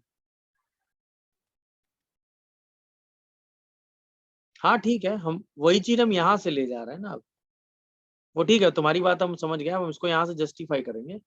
अब ध्यान से मुझे सोच के बताना, अगर x 0 से 1 होता है तो sin x बाई एक्स हमेशा 1 से छोटा होता है। ये बात कितने लोग समझ रहे हैं? Yes sir. तो sin x by x root x हमेशा 1/√x से छोटा होगा, और ये cos x by root x से बड़ा है। तो हमें बोल सकते हैं जो cos x by root x है वो 1/√x से छोटा होगा। कितने लोग ये बात समझे भाई? तो इसका मतलब 0 से 1 cos x by root x dx जो है वो हमेशा 0 2 से से 1 छोटा 1/√x dx 1 से बाय छोटा होगा, और इसकी वैल्यू कितनी आ जाएगी? 2। 1। तो जो j आएगा वो किससे छोटा आ जाएगा? चलो आंसर इसका क्या आ गया? बी। समझे कि नहीं? एक बार हमने sin x बाई एक्स से ये वाली अप्रोच निकाल दी, एक बार हमने tan x बाई एक्स में sin x बाई एक्स वाली अप्रोच यूज कर ली और उसको सिंप्लीफाई कर दिया। वो तुम्हारी बात भी सही है कि हमें डायरेक्ट स्टेटमेंट लिख सकते हैं, मतलब हम ऐसे भी सोच के लिख सकते थे कि जो है अगर x को 0 से 1 लें तो cos x हमेशा 1 से छोटा होगा, तो cos x by root x हमेशा 1/√x से छोटा होगा। हमें डायरेक्ट भी बोल सकते हैं। कितने लोग मेरी बात समझे भाई? वो सही कह रहा है, वो हम डायरेक्ट भी बोल सकते हैं। पर ठीक है, हम यहाँ से चले गए, कोई दिक्कत नहीं। अरे बोलो भाई। Yes sir. चलो, तो आंसर इसका। 54 अच्छा, ये तो का आपने पढ़ा है ना, जब भी आपको आई और जे इस टाइप के फंक्शन दे और इनइक्वालिटी में रिजल्ट प्रूव करना हो, तो आपको आई के अबाउट एक ऐसा फंक्शन एज्यूम करना होता है जिससे उसका इंटीग्रेशन जो गिवन सॉल्व हो प्रूव है वो आ जाए। तो 2/3 के हिसाब से हमने रूट एक्स सोचा और 2 के हिसाब से 1/√x सोचा है। डन। क्यों हमने यही √x और 1/√x सोचा है, इसका लॉजिक मिला ना, क्योंकि जब हमें इस तरह की इनइक्वालिटी वाले पार्ट को प्रूव करना होता है तो हमारी सोचने की डायरेक्शन ये है कि जो फंक्शन है उसको कंपेयर करता हुआ एक दूसरा फंक्शन उस इनइक्वालिटी में लें, क्योंकि दोनों का सेम लिमिट में इंटीग्रेशन जो है वो कंपेयर हो सकता है। तो बस ये लॉजिक हम लगा देते। डन हुआ 60 भाई। चलो 60 के अलावा खत्म और कोई? 54 का सी 54 का बेटा सी सी पार्ट, -½ से half f(x) + half sin x 0 क्यों होगा ये पूछ रहे हो? अरे क्योंकि ये तो 0 ही होगा ना sin x, और ये फंक्शन कुछ सेम आ जाएगा ना f(x) और -x पे। x को जरा x + हाफ से रिप्लेस कर दो तो ये ऑड नहीं आ जाएगा पूरा फंक्शन, तो 0 हो जाएगा। अरे बोलोगे? इस रिलेशन में x को जरा x + हाफ से रिप्लेस कर दो, f(x + half) is equal to f of कितना आ जाएगा, हाफ -x, यानी कि ओरिजिन के अबाउट सिमेट्रिक नहीं आ गया, हाफ के अबाउट सिमेट्रिक आ गया, ऐसे समझ लो। देखो x इक्वल टू हाफ के आगे जितना जा रहे हो, हाफ के जितना पीछे जा रहे हो, वैल्यू सेम आ रही है कि नहीं आ रही? सेम है। अरे हाँ ये ना, तो जो x + हाफ होगा वही हाफ -x होगा। अरे बोलो। और 1/4 f' 1/4 0 आ ही रहा है, तो 1/4 पे क्या ले लेगा, 0, तो वापस भी आएगा इसके बाद। तो कुछ ऐसी सिचुएशन होगी, इसका मतलब हाफ से हाफ में वैल्यू क्या हो जाएगी? अरे हाँ है ना, कुछ सॉल्व नहीं करना है इसमें, ऐसे हाँ सीधा ही बता देना है भाई, फंक्शन ऑड हो गया। नहीं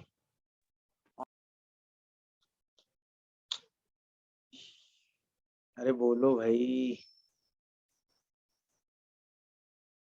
चलो डन हो गया मामला। और बताओ, और कोई बचा?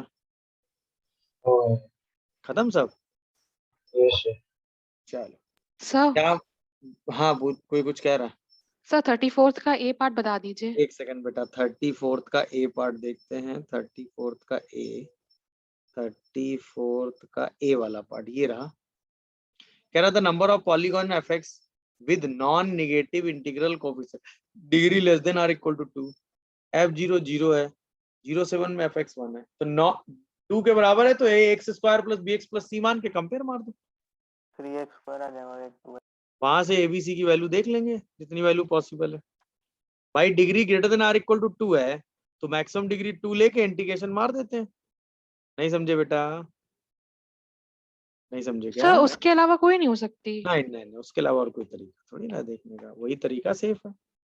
नहीं सर, मुझे क्वेश्चन में जब ये फर्स्ट लाइन पढ़ी तो समझ में नहीं आया था कि नहीं, मतलब नहीं, वो देखो क्या है, ax² + bx + c मान लेते हैं, डिग्री मैक्सिमम 2 है, अगर a नॉन जीरो है तो 2 है, a 0 b नॉन जीरो है तो 1 है, a और b दोनों 0 है तो 3, यानी टोटल 3 पॉलिनोमियल आप बना पाओगे कि नहीं?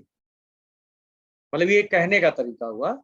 अब abc की बहुत सारी वैल्यू लिखोगे तो डिफरेंट पॉलिनोमियल बना लोगे।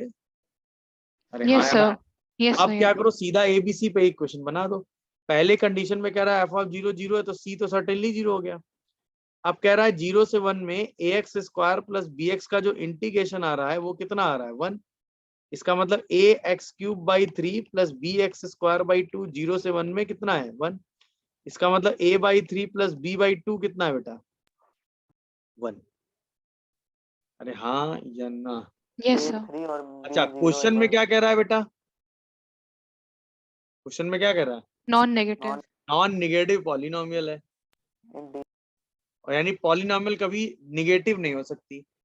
पॉलिनोमियल का कोई पोर्शन कभी निगेटिव, पॉजिटिव भी है। यानी पॉलिनोमियल रहनी हमेशा पॉजिटिव है। तो अगर आप यहाँ से लेके चलोगे तो ए और बी में कोई रिलेशन बन जाएगा क्या? कोएफिशिएंट इसमें पॉजिटिव लेने और इंटीग्रल लेने तो इसमें 3 और 2 हो लेट जाए। करके करना है।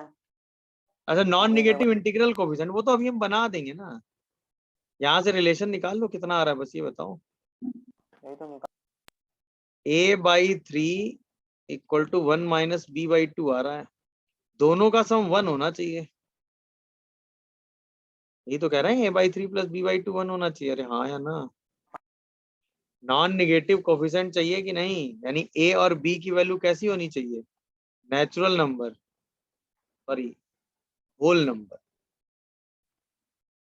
अरे बोलो, तो एक बार ए को 0 ले लो तो बी कितना आ जाएगा 2, 2 एक बार बी को 0 ले लो तो ए कितना आ जाएगा 3। और कोई पॉसिबिलिटी है, और ना कोई पॉसिबिलिटी है क्या, सोच के देखो। एक पॉलिनोमियल क्या बन गई बेटा 2x, एक पॉलिनोमियल क्या बन गई 3x। कितनी पॉलिनोमियल पॉसिबल है, 2। नहीं समझ रहे हो, अरे बोलो। सर आ गया। आप अब और कोई पॉलिनोमियल इसलिए बन सकती भाई, ए को जब आप 1 लोगे तो बी कभी इंटीग्रल नहीं आएगा। आ रहा है क्या होल नंबर बी, अरे बोलो 3 लेने के बाद कभी आएगा नहीं। नहीं आएगा सर। अरे बोलो भाई, डन हो गया मामला, इसके अलावा और कोई पॉसिबिलिटी नहीं, बस यही 2 पॉलिनोमियल है। नंबर ऑफ आंसर 2 आ गया, डन हो गया। 34 के बाद और बताओ, और कोई कुछ कहना चाह रहा है तो बोल सकता है। डन हो गया, बोलो भाई, डाउट खत्म। चलो, क्या हमें वो डिस्कस करनी है, हाँ सर, डी आज डिस्कशन में ही चला जाएगा क्या तो पूरा पढ़ा लीजिए। कर दीजिए। तुमको? X square minus 1 equal to 1 minus x square, 2x square equal to 2x की वैल्यू प्लस माइनस 1। कहाँ तुम्हें इंटरसेक्टिंग पॉइंट नहीं दिख रहा यार, क्यों? अरे कहाँ गए, हाँ, क्या तुम्हें कौन सा पॉइंट नहीं दिखा, बताओगे कुछ? सुमित, अब दिखा कि नहीं जनाब, हाँ सर, है? Yes sir. अरे यार, पहले दिखना चाहिए ना बेटा। पहला कर्व ये है, दिख रहा है, यस सर। दूसरा कर्व ये है। अब एरिया दिखा, एक हाफ का एरिया निकाल लो। एक हाफ का क्यों, सीधा एक पोर्शन का एरिया निकालो, उसी को किससे मल्टीप्लाई कर दो। तो 4 इंटीग्रेशन 0 से 1 x square minus 1 into D x. अरे हाँ है ना, इतना आसान क्वेश्चन था यार, 16। है? हो गया, बोलो। यस चलो और बताओ। 31 का आंसर मेरा 2 आ 31 का आंसर इनका 2 आ रहा है, चक्कर है। 31 का आंसर 2 आ रहा है, बाकी लोगों का क्या आ रहा है? सही है। यही आ रहा है सर। 2 सही है। और ये तो मेरे हिसाब से न्यूटन लिबनिट्ज थ्योरम से हो जाता है ना, हाँ सर। बाकी सारी वैल्यू क्वेश्चन में दे ही रखी। cosec t न्यूटन लिबनिट्ज थ्योरम लगा देंगे, हो जाएगा। और बताओ। 39 39 34 बताना है क्या? Yes sir. 34,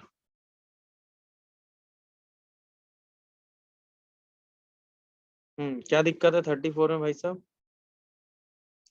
एफ एक्स 34 में दिक्कत बताओ। 34 में कौन सा पार्ट नहीं कर पाए, ये बताओ, फिर वही बताए, पूरा ही बता दें 30। स्ट्रेट लाइन आ रही है 1 अच्छा, पूरा इंडिकेट कर डाले हो क्या? नहीं, डिफरेंशिएट करा। हाँ, डिफरेंशिएट करके वो लीनियर डिफरेंशियल इक्वेशन बनाई होगी, ऐसा क्यों? हाँ फिर एफ ऑफ 0 जो है वो आपको दे रखा है 1, दे रखा है 1 एफ ऑफ 0।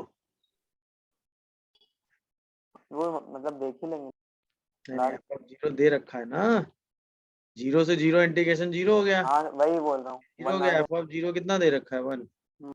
जैसे इसको डिफरेंशिएट करोगे तो एफ डैश एक्स कितना आएगा, -2 -2 प्लस ई की पावर। अरे हाँ यार, इसमें थोड़ा सा स्मार्टली काम करना पड़ेगा, पहले इस एफ एक्स को लिखना पड़ेगा एक्चुअली। एफ एक्स क्या दे रखा है 1 माइनस 2x, याद है आपको, इसको सॉल्व करने की टेक्निक मैंने बता रखी है, कोई बताएगा क्या टेक्निक बताई है मैंने, बोलो। e की पावर माइनस एफटी कांस्टेंट। ये न्यूटन लिम्ब्रिस थ्योरम से इसको सॉल्व करना मैंने बताया होगा। जैसे 0 से x f of x comma t dt है और आपको मान लो इसको डिफरेंशिएट करना है, तो इसको मैंने डिफरेंशिएट करना न्यूटन लिम्ब्रिस का पूरा रूल समझाया होगा। 0 से x, पहले आप x के रेफरेंस में क्या करते हैं इसको, पार्शियल x में t में डेरिवेटिव क्या करते हैं, पार्शियल डेरिवेटिव कर देते हैं। एलडी से नहीं, क्या बेटा, इसको आप एलडी से नहीं, LD बोले तो, एलडीई मतलब उससे नहीं करे, लीनियर डिफरेंस। अरे तो इसको तो डिफरेंशिएट करोगे ना, यहाँ x माइनस टी दोनों नहीं है। हाँ जब ये f of x comma T वाला फंक्शन है या नहीं है, हाँ तो उसके लिए तो यही रास्ता अपनाते हो ना। अरे बोलो, याद आया? या फिर अगर आप x और t दोनों को सेपरेट कर पाओ, याद आया? मतलब इसको आप 0 से x f1x और f2t में ब्रेक कर पाओ, तो आप क्या करो, f1x बाहर कर लो और फिर डिवीजन वाला फॉर्मूला लगा के हाँ, ई की दो पावर रास्ते x बाहर होते कर लेंगे। हाँ, ये दो रास्ते होते हैं इसको सॉल्व करने के, जब x और t दोनों एक साथ आते हैं। इस केस में क्या होगा, 1 माइनस 2x प्लस ई की पावर x कर लेंगे बाहर और 0 से x इसको लिख देंगे e की पावर t dt, और अब लगाएंगे प्रोडक्ट रूल लगा लेंगे। अब जब f डैश x निकालोगे तो कितना आएगा, -2 प्लस e की power x into f x e की पावर x, बोलो हाँ या ना, और प्लस का e की पावर x 0 से 1 एफ टी बाई ई की पावर टी डी। अच्छा, इसकी वैल्यू कितनी दे रखी है बताओ, कोई बताएगा इसकी वैल्यू कितनी दे रखी है? fx minus 2x 1 minus plus 1 upon E F की पावर एक्स माइनस 1 प्लस का 2। Plus plus. अब ये एफ डैश एक्स फाइनली आएगा। हाँ इस क्वेश्चन में दो टेक्निक थी, एक तो इसमें बाई पार्ट लगाना, मतलब सॉरी बाई पार्ट कर रहा है, मल्टीप्लीकेशन वाला फॉर्मूला, क्योंकि यहाँ पर x और t सेपरेट होगा। दूसरा, इसकी वैल्यू यहाँ से निकाल लेना। मेरी बात समझ पा रहे हो कि नहीं? Yes sir. अब एक बार आपके पास पूरी डिफरेंशियल इक्वेशन बन के आ गई, f dash 2x x minus equal to 2f(x) plus 3x minus 2, नहीं प्लस यानी 2x कि माइनस, हाँ 2x माइनस 3, सॉरी, ओम नमः शिवाय। अब हमने क्या किया, fx को ही y की तरह ट्रीट किया, तो dy by dx plus minus 2 into y equal to 2x minus 3, क्या है, डिफरेंशियल इक्वेशन है। Yes sir. e की power minus 2x sorry 2dx, e की पावर माइनस 2x फैक्टर हो गया, माइनस इंटीग्रेटिंग फैक्टर कितना हो गया, e की power minus minus x 2x minus 2x। हो गया। हाँ यस तो y इंटू ई की power minus 2x is equal to integration e की power minus 2x minus 3 into, 2x minus 3। अब इसको सॉल्व कर दो। पहला आएगा 2x माइनस 3 ई की power minus 2x by minus 2, फिर माइनस माइनस प्लस प्लस 2 ई की पावर माइनस 2, 2, ई 2 की 2 पावर कैंसिल, e की पावर माइनस 2x, फिर माइनस हो जाएगा। तो यहाँ माइनस माइनस आ जाएगा ना, ये आ माइनस जाएगा माइनस e की power minus 2x by 2dx plus some constant c, 2 नहीं आ जाएगा आएगा, y e की पावर क्या, 2 नहीं आएगा। वो आएगा ना जब दोबारा इसको इंटीग्रेट करेंगे तब, हाँ आएगा। एक बार करेंगे तो कैंसिल हो जाएगा, दोबारा करेंगे तो आ जाएगा ना। अब e की पावर 2x हटा दो, तो आएगा 2x minus 3 by minus 2 minus half plus c into e की पावर माइनस प्लस 2 और आपको पता है जब x को 0 रखोगे तो y y कितना है, t 0 जीरो कितना है, 1 रख दो, तो 1 equal to 3/2 minus 1/2 e to the power 0 1 c की वैल्यू 0 आ गई, 0 c 0 रख दो, तो आपका जो fx फंक्शन है वो सॉल्व होके कितना 1 माइनस x, ये आ जाएगा, यहाँ से एलसीएम ले लेंगे 2, ये आ जाएगा 3 माइनस 2x माइनस 1, तो ये आ जाएगा 1 माइनस x, ये fx आ गया। हाँ एक बार fx आपके हाथ लग गया, रेस्ट तो क्वेश्चन में दम आई नहीं। fx आपके हाथ लग गया, अब बताओ, अब आप में से ऐसा कौन है जो नहीं कर पाएगा, तो सब लोग कर लोगे। यस बस ये fx निकालने तक की मेहनत थी। एक बार fx आपके हाथ लग गया, रेस्ट तो क्वेश्चन में दम नहीं। समझ रहे हो ये क्वेश्चन की नहीं? हाँ एक बार अच्छा, फिर तो एरिया वेरिया सब निकल आएगा ना। यस सर्किल और लाइन के बीच का एरिया निकालना है, कर लेंगे कि नहीं? हाँ निकल जाए। चलो और बताओ। 39 39 एक सेकेंड बेटा, 39। अच्छा हाँ 39, अच्छा क्वेश्चन। 39 में एक भी पार्ट नहीं कर पाए हो क्या? एक पार्ट की इंटीग्रेशन कर लिया फिर उसके बाद वो नहीं इंटीग्रेशन कर इंटीग्रेशन क्यों करने लगे? इंटीग्रेशन की जरूरत पड़ेगी? I don't जो think- अंदर इंटीग्रेशन है उसको करके बाहर निकाला सिग्मा। ना ना ना, इंटीग्रेशन मेरे हिसाब से करना ही नहीं था। सेपरेट करने की कोशिश कर रहे थे, जैसे वो ना उसके वजह से इंटीग्रेशन करोगे तो इसकी जैसे वो 1/x प्लस 1/-1/x प्लस 1 की सेपरेट करने की किया था, और कुछ टर्म्स कॉन्जिक्यूटिव दिख रहे थे, हाँ सब वैसे बना रहा था पर हुआ नहीं। हो जाएगा यार, सब कुछ कैंसिल हो जाएगा, लास्ट वाले पार्ट से सीधा आंसर आ जाएगा। नहीं हो रहा क्या वैसे? देखो ये तो श्योर शॉट है ना, लेफ्ट राइट फंक्शन लेना। 1/x x प्लस 1 को अगर आप ध्यान से देखो तो आप 1/x माइनस 1/x प्लस 1 बोल सकते हो कि नहीं? ये बात यस बताओ। बोल सकते हैं। बोल ही सकते हो, कोई दिक्कत लग नहीं रही मुझे। हाँ अरे हाँ है ना, बोल सकते हैं बिल्कुल, कोई दिक्कत नहीं है।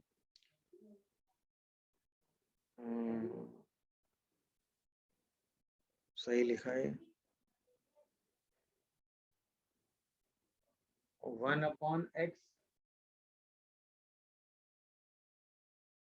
1/x x plus 1 1/x minus 1/x plus 1।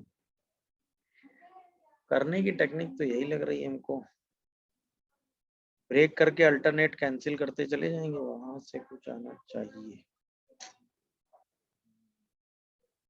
अच्छा, इस k प्लस 1 को भी एडजस्ट करना पड़ेगा ना? k मतलब इंटीग्रेट तो करना ही पड़ेगा, ln लाना ही है। हाँ भाई इंटीग्रेट तो करे। चलो एक बार इंटीग्रेट कर ही दो भाई। इंटू dx करो, क्या आता है इंटीग्रेशन के बाद? ये शायद आएगा ln x ना, k से k प्लस 1 करो। बताओ फिर। ln k प्लस 1 का ये आएगा ln x, ये आएगा ln x प्लस 1, क्या कहते हो? यस और इसमें k से k प्लस 1 रख दो, ये आ जाएगा ln k plus 1 by k k plus 2 k plus 1 by और minus k by k plus इसको लिख दो ln x by x plus 1। सही लिख रहा हूँ? देखो हाँ k से k प्लस 1। अब जरा k प्लस 1 रखो, कितना आ रहा है? k plus 1 k plus 1 by k plus upon 2 k minus ln k by k plus 1। अरे हाँ है ना, यस सही लिखा है। हाँ अब जरा k की वैल्यू वेरी कराओ, अल्टरनेट कुछ कैंसिल हो रहा है क्या? अभी k प्लस 1 मल्टीप्लाई में k प्लस 1 कैंसिल हो तो रहा है, उससे नहीं आंसर आ नहीं सर, ऊपर k एक प्लस बार 1 हाँ k मल्टीप्लाई प्लस 1 मल्टीप्लाई है, फिर वेरी कराना है ना। k प्लस 1 मल्टीप्लाई में फिर वेरी कराना। हाँ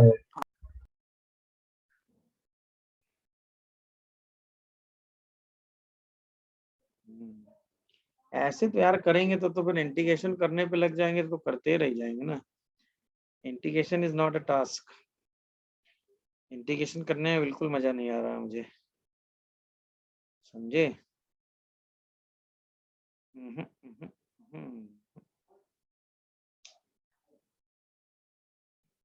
ऐसे इंटीग्रेशन नहीं करेंगे, कुछ और सोचो। इंटीग्रेशन में नहीं सही लग रहा, क्योंकि इंटीग्रेशन करना नहीं होगा ना। इंटीग्रेशन करोगे तब तो करते रहोगे। ln तो लाना ही होगा ना। अरे हाँ तो रुक जाओ जरा, एलन लाना होगा तो एलन लाने का दिमाग लगाते हैं कुछ। 1/x का अगर हम इंटीग्रेशन कर दें तो काम हो जाएगा ना। 1/x को इंटीग्रेट कर दें तो काम हो जाएगा ना।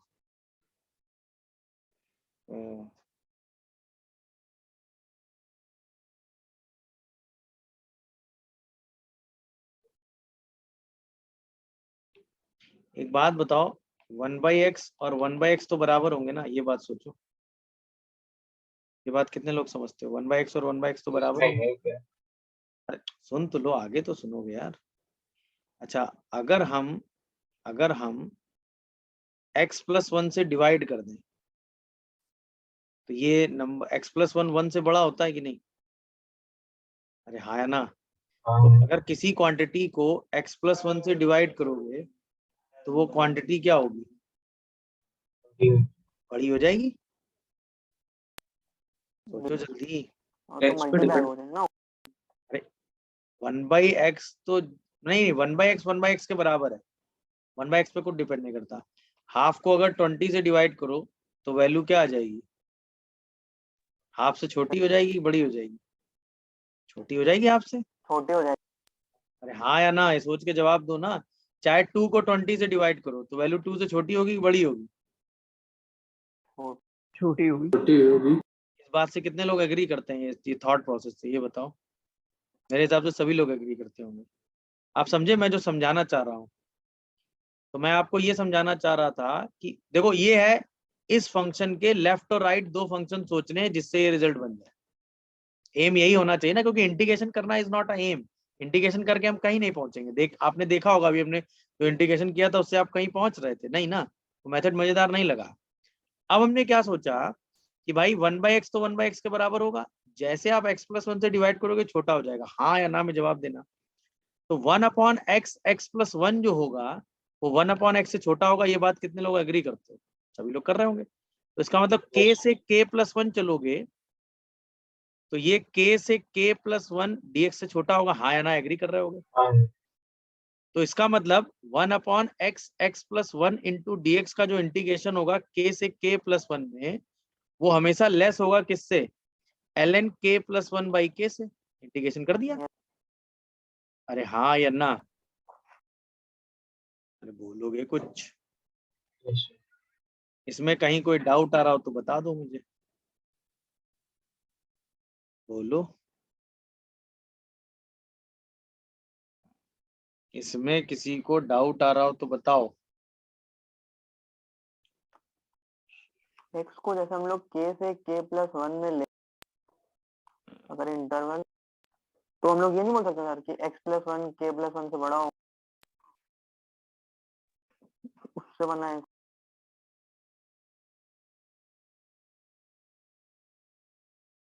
x+1 k+1 से। हाँ सर, उससे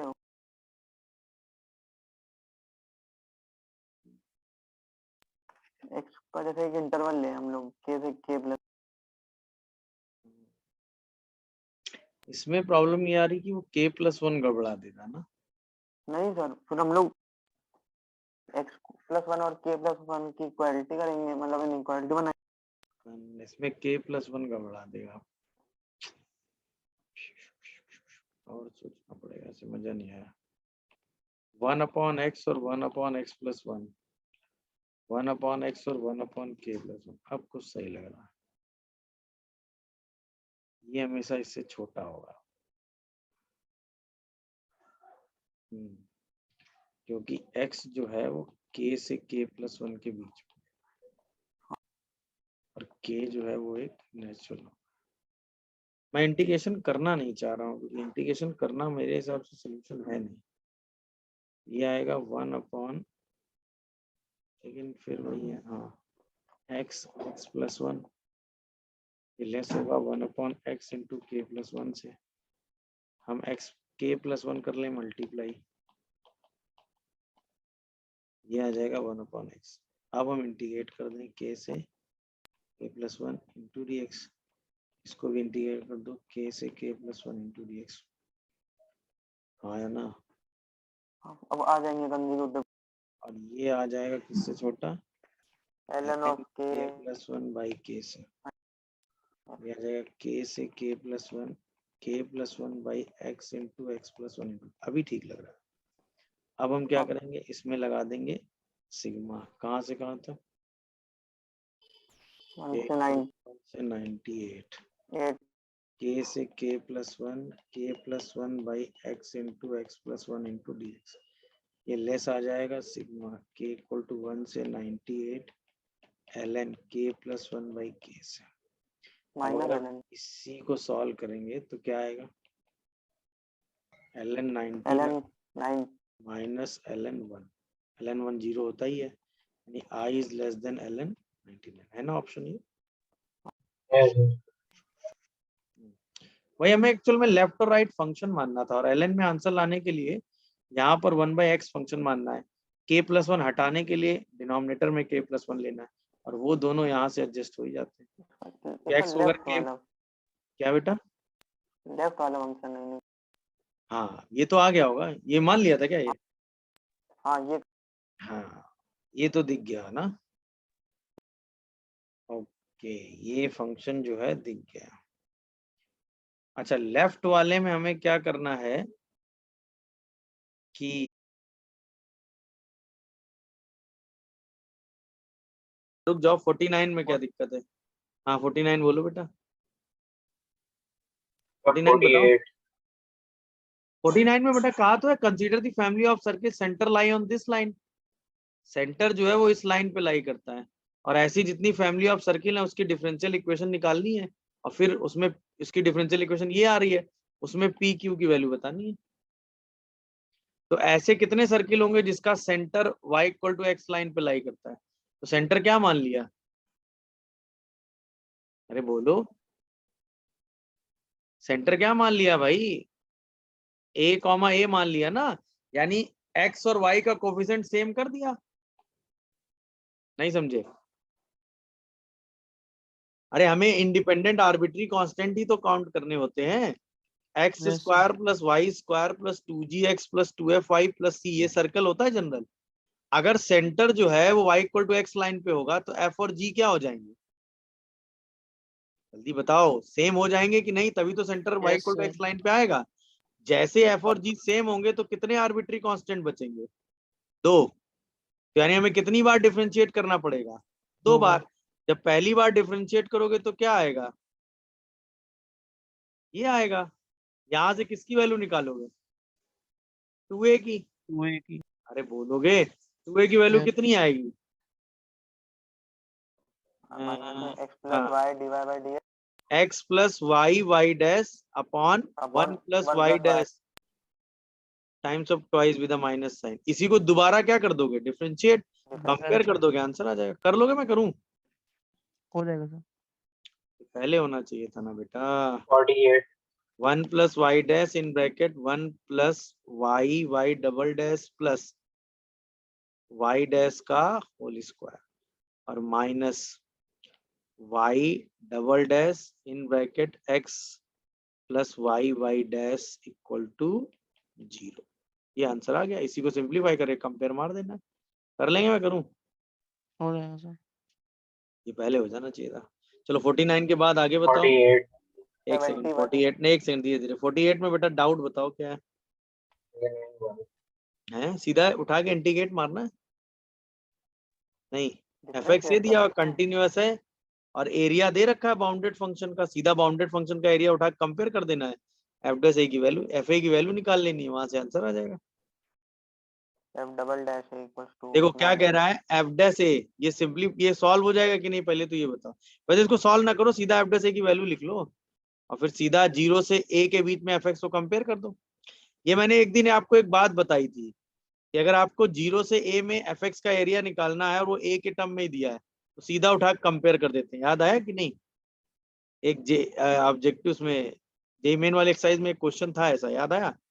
सबसे पहले यहाँ से निकालो एफ डैश एक्स, कितना आएगा ये बताओ?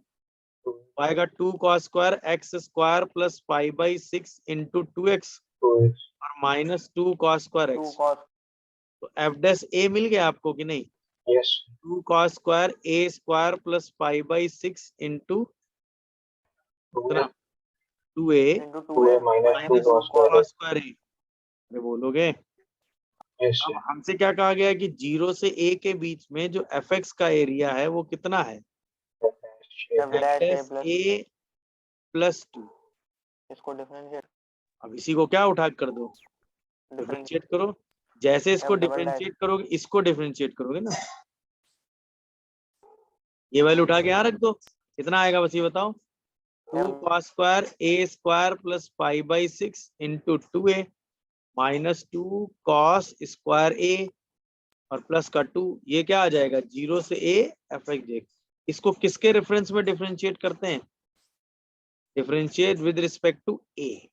जैसे a के रेफरेंस में डिफरेंशिएट करोगे ये fa आएगा, हाँ या ना बोलो। हाँ, और इस पूरे को किसके रेफरेंस में डिफरेंशिएट कर दोगे, A में और फिर क्या वैल्यू रख दोगे, a को 0। जैसे a को 0 रखोगे आंसर आ जाएगा, अरे हाँ है ना।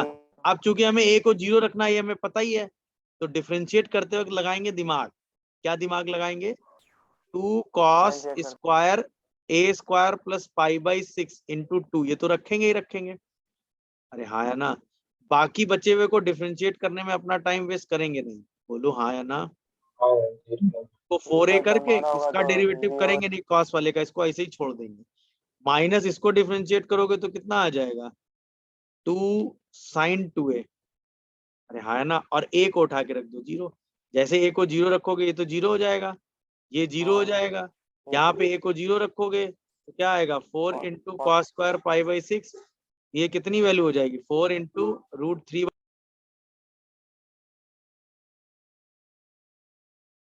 बोलो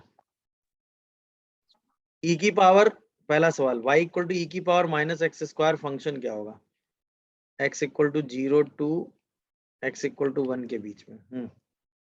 जैसे वो देखा था ठीक है, ये इंक्रीजिंग है या डिक्रीजिंग, नहीं नहीं नहीं, इनके यार इंक्रीज e की पावर माइनस एक्स का ग्राफ है, बस खत्म। इतना इंक्रीजिंग, 0 पर वैल्यू कितनी है 1, 1 पे वैल्यू कितनी है 1/e स्क्वायर, 1 1/e। बस इससे ज्यादा क्या देखना है, खत्म। हाँ, अब हमें इसी के नीचे का एरिया ही तो डिस्कस करना है, यानी हमें जो इंटीग्रेशन डील करना है वो ये है।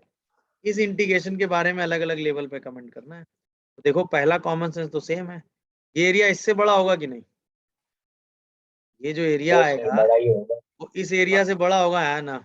यस है। तो हमें कह सकते हैं कि 0 से 1 e की power minus x square into D x हमेशा ग्रेटर होगा 1/e इंटू ई से, सॉरी 1/e इंटू 1 से। ए ऑप्शन तो सही है, अरे हाँ है ना।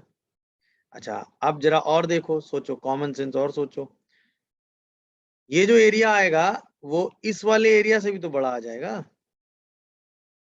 भाई अगर हम ये वाला एरिया पूरा ले लें और ये वाला एरिया ले लें, दोनों में से बड़ा एरिया कौन सा होगा, यही वाला तो होगा। नीचे वाला तो इसका मतलब हम कह सकते हैं कि 0 से 1 e की power minus x square D का जो एरिया होगा, इसको नाम दे दो OABCDE। पहले हमने ये कहा है कि ये जो एरिया है वो किससे ग्रेटर है, एरिया ऑफ OABE से, तो ये 1/e से बड़ा आ गया। अब ये किससे ग्रेटर है, एरिया ऑफ EBCD से। अच्छा EBCD का एरिया कितना आ रहा है 1 माइनस 1/e इंटू 1, अरे बोलो भाई।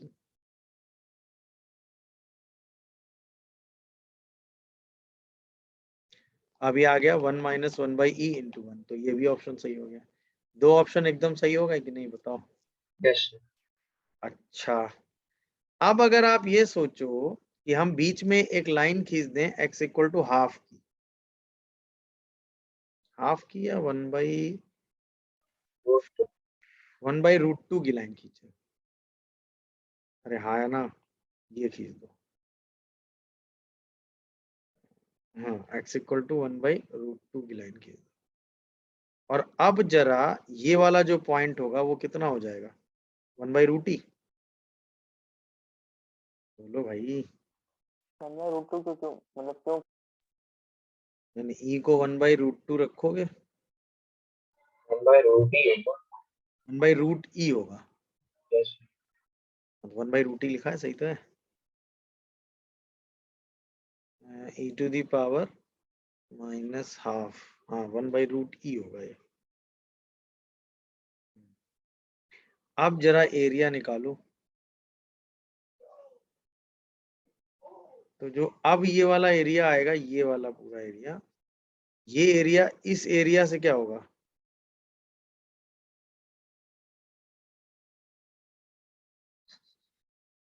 ये एरिया हो जाएगा आपका 1/√2 और ये एरिया हो जाएगा 1/√2, लेकिन उससे कुछ बन नहीं रहा है।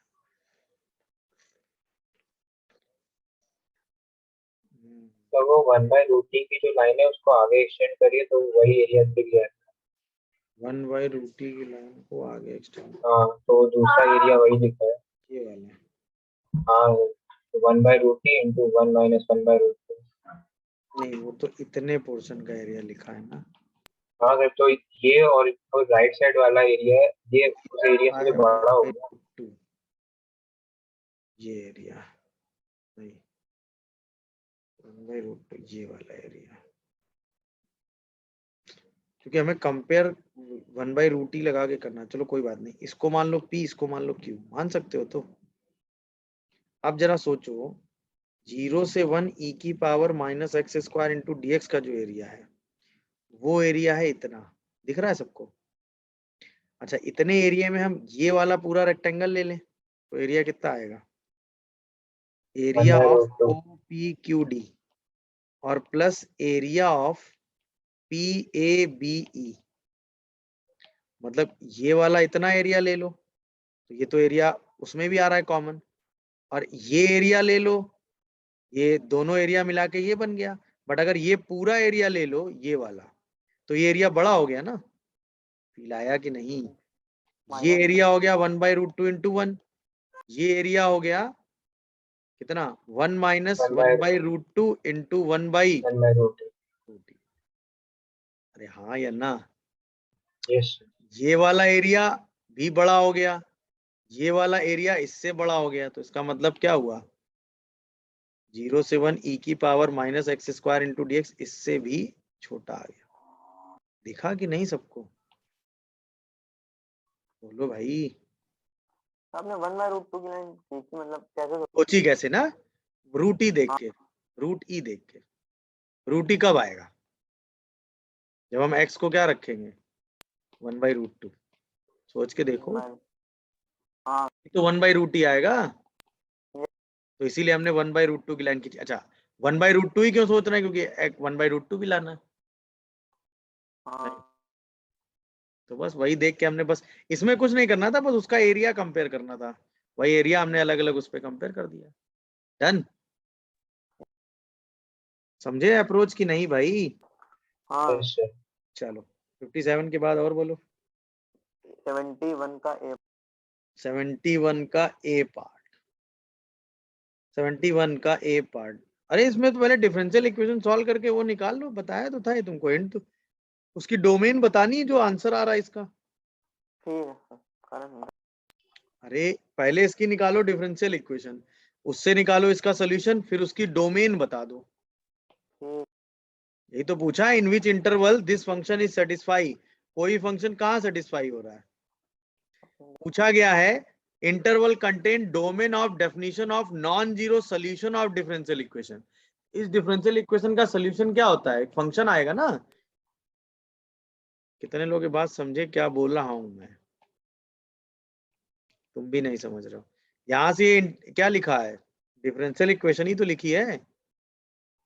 अरे बोलो यार, इंटीग्रेटिंग फैक्टर कितना हुआ इसका, e की पावर x, तो आंसर क्या हुआ, y e की power x equal to e की पावर x माइनस x माइनस 3 का होल स्क्वायर इंटू dx। इसी को सॉल्व कर दो तो क्या आएगा, माइनस e की पावर x x माइनस 3 का whole square minus 2 x minus 3 e की पावर x, फिर प्लस 2 e की power x, some constant c, e की पावर x से डिवाइड कर दो तो y कितना आ रहा है,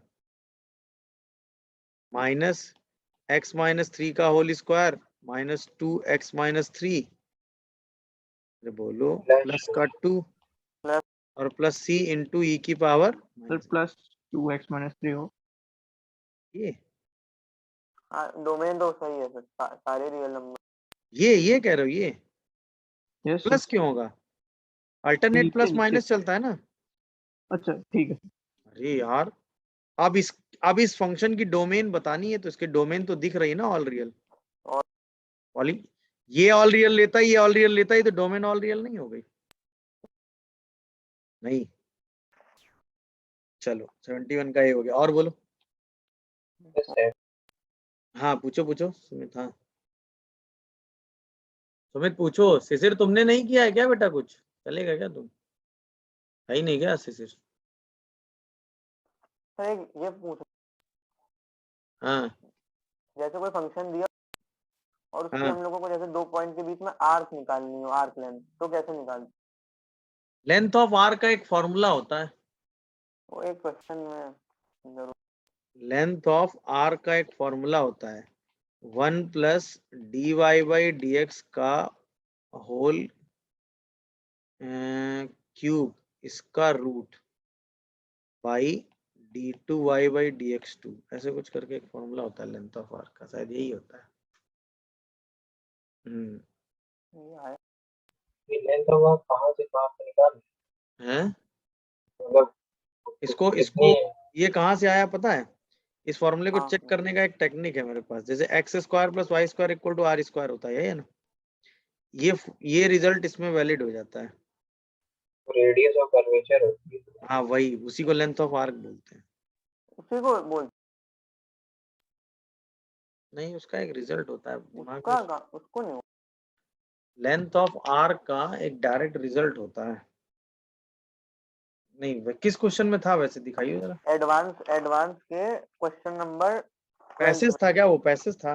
नहीं नहीं, यही है मैं बोल, पहले प्रीवियस ईयर में डाउट बताओ ना, फिर एडवांस में चलते हैं। हो गए।